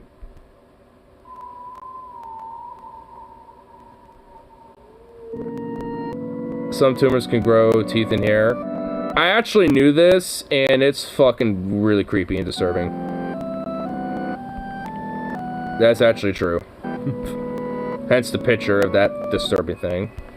Over 50% of commercial pilots have admitted to falling asleep while flying a plane. Well, I mean, these days they're on autopilot, so I mean, that's not as much of a big deal these days. Pilot could kind of get away with that more often. What's this? Some wholesome memes? Raiders of the Lost Bark. Aww. Aww. That's so cute. Pinworms might... What? Ah! POV here, disturbing fact. Yeah, I feel like that just, like... Well, actually, I feel like... which one was it? It was that one. I feel like that one probably best represents my expression when I see that. It's like... What? I'm also wondering where, like, they found, like, the original photo for that disturbing-ass fucking, like, face that they put over Mr. Incredible. Because it makes it look like fucking a disturbing, uncanny version of fucking Patrick's Pinhead. Not that he was already kind of weird and uncanny anyway, but... it's even worse. This is even worse. Though the uncanny meme is actually starting to spread beyond Mr. Incredible now. Like, it's starting to, like, get into... Like, there was one where there was, like, world leaders. I was like, what the fuck? It's like, whoa, okay. And that one's even more disturbing a little bit because they are in the shape of Mr. Incredible too a little bit, so but look realistic because they're like the morph of it's like really freaky. It's like, okay, what?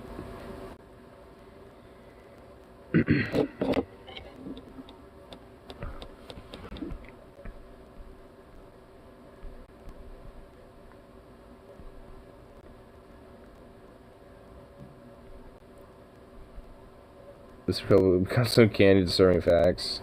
Another one, you can die from pooping too hard. And that's the thumbnail. And then, honestly, sometimes I feel like, you know, you just like got some constipation shit, you know what I mean? And you're just like, alright, I need to get this out. And you just kind of, you go a little too hard. Low key, though. I kind of feel like, it's like, man, if I do this a little harder, I might straight die. Might just like, you know, literally shit out my, just all of it, just like, it's like, well, there we go. It was a nice run. Pick me up, take me to the morgue, and they're like, alright, we need to deal with this body here. Alright, well, oh god, it's a toilet, fuck, oh Jesus. No wonder it smells so fucking bad. A fresh corpse must smell this rancid, Jesus. That explains it. That's what happens when you try to shit too hard.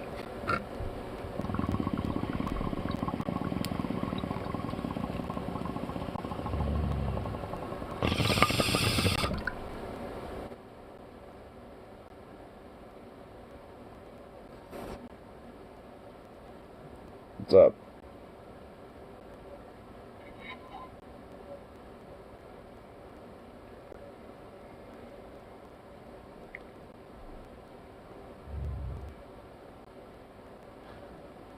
What's up? Wait, you see something? Oh, there's a spider on the ceiling. It's a small little yellow spider.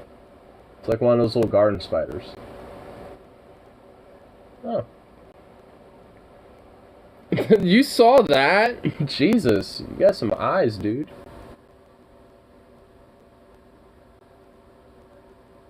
You just go wander on, do you think? They're a little bit. How'd you even spot that? Oh, look at him. Look at this little dork. Hold on. So, the spider's right there.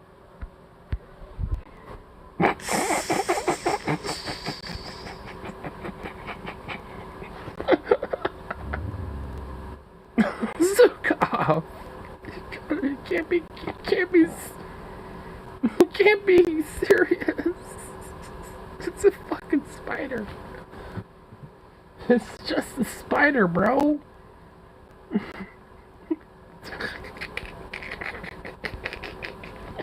He's so attentive.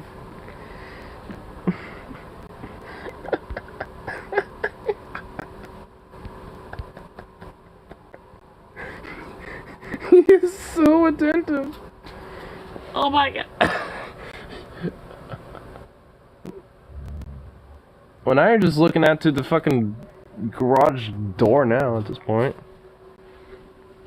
Hey.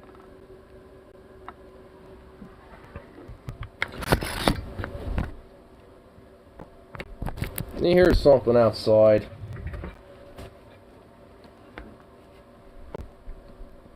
Because we can go investigate if you're growling so much. I'll do this. I might as well. Ah!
There was nothing.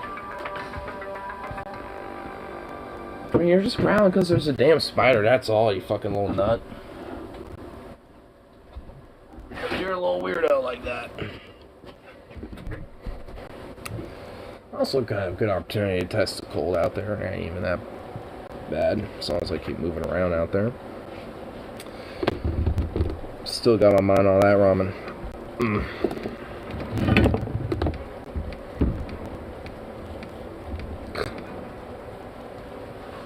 That's definitely a mish that I'm certainly going to be completing tonight.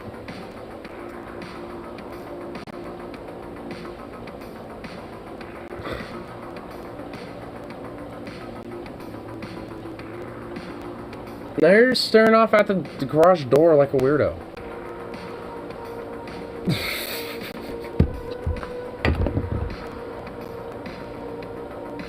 What are you doing?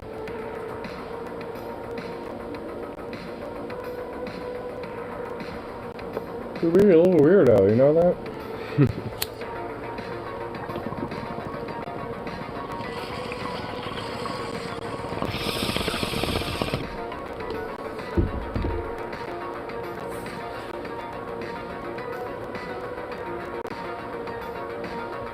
I'm trying to spot the spider again.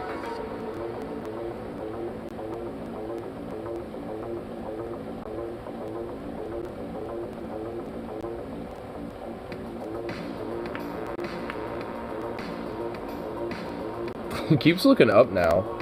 He's trying to find it, I think.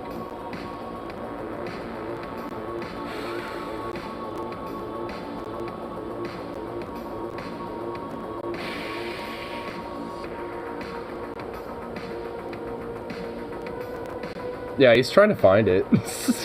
He lost sight of it, now he's looking around. Oh, you little goofball. Leave the little spooter alone. I mean, if it happens to, like, because it is almost directly above me, if it happens to, like, droop down or some shit, I'll put it outside. Let it hang out there, let it, you know, be where it'll actually survive. I was probably in here for warmth. So, if anything, you're just a spider bro. Just a spider bro, it all is. Simple as.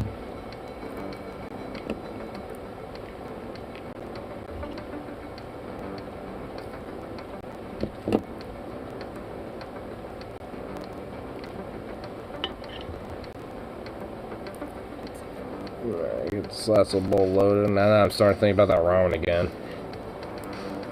Checking out little memes was able to distract me for a momentarily period of time.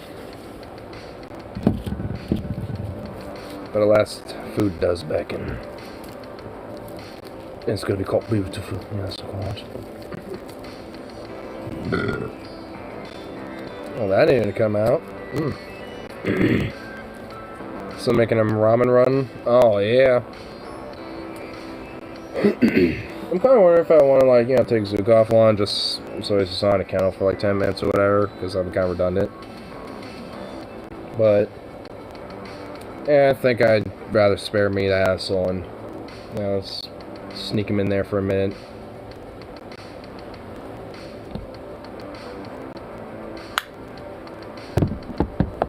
He's actually been a pretty good boy today, because my friend Arlie was hanging out here today. And straight up, basically, you know, he wasn't in his kennel for the entire time until near the end of the night. Because I went outside to go grab a couple things, or, you know, put away a few things, and Zukov went bolting down the other end of the street that's, you know, busy and shit. It actually has, like, a lot of traffic, and I'm assuming probably looking for me, because he knows that, you know, we go down that way. You know, and, you know, go on walks and shit, so I'm assuming he was probably smelling whatever remnants of me were, you know, tracking that way.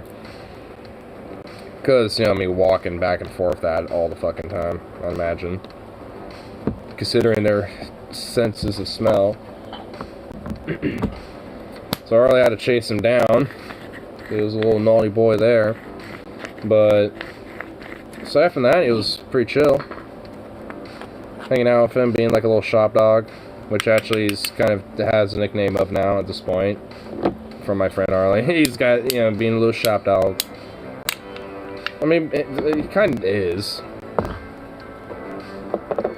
Hangs out in like the little garage / workshop area. / smoker's den, so I mean, it's like a little shop dog and a little stoner bro dog.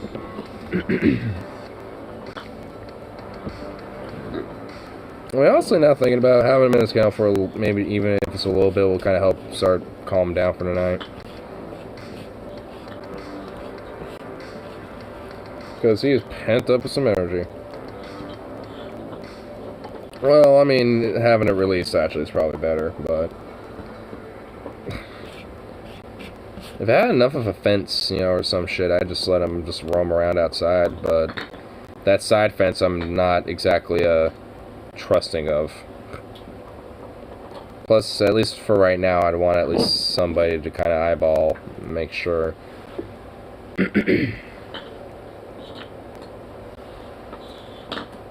Guess I mean, honestly, I probably should buy another harness, but because the one I have for him right now is technically too big for him in the meantime, but he'll grow into it. But I could have that, maybe have like a 100-some foot like leash or some shit that like stretches out or something like that, that can stretch up to 100 feet, and just you know, have it like connected, you know, to the back porch, and he could just, you know, be able to roam back and forth, you know, whatever, and be fine. And it's on his harness, so it won't like actually choke him if he accidentally gets tangled. Because if he does, he'll just kind of be stuck there, but you know, he won't be like choking out or nothing. Honestly, I'm definitely like, you know, full in like 100 on harnesses. Like, I definitely want to put a collar on him necessarily. Well, this is more of just kind of there for design. But if I were walking him, I'd just put a harness on him. Because plus, if I pick him up from a harness, then it's just picking him up from the chest, and that doesn't actually like choke him out. So. A little more expensive, but I honestly think it pays off. Plus, it doesn't like cut into the neck. Well, obviously. It doesn't really like cutting into him in general as much. They tend to be comfier. Or at least like more comfier in design. Though Zukov tends to not give a shit. He finds it uncomfortable, regardless. Silly boy. Anyway, man, I kind of wish that, like, our store was 24/7, or, like, a Winco was close enough to where I could just walk that, too, because I just go get my supplies there and just, like, legit pop off with some ramen, but, I'll just do that tomorrow, maybe. I might just see what we got in stores, you know, for our stock of produce. Maybe do, like, a potato-style ramen, instead of, like, you know, the mushrooms he was doing, but, you know, dice up a little bit of potatoes.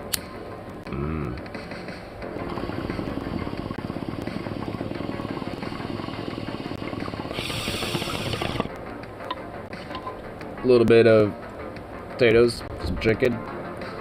Ooh. That sounds good. Okay, I need to stop torturing myself, god damn it.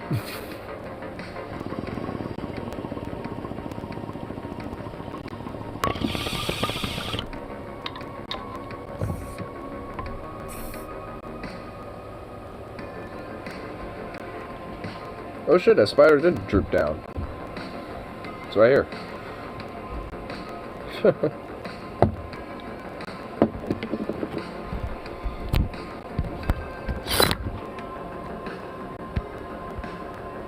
Check it. It rises. But anyway, better catch that guy before it starts climbing up too high up. Anyway, I'll go for the rest of this lovely little evening, so peace out, and of course, I see y'all on that. Whoops, and I see y'all on that next one. And beautiful, succulent ramen chubby, delicately just absolutely made, beautifully, elegantly garnished with the most succulent of spices. Yes, quite.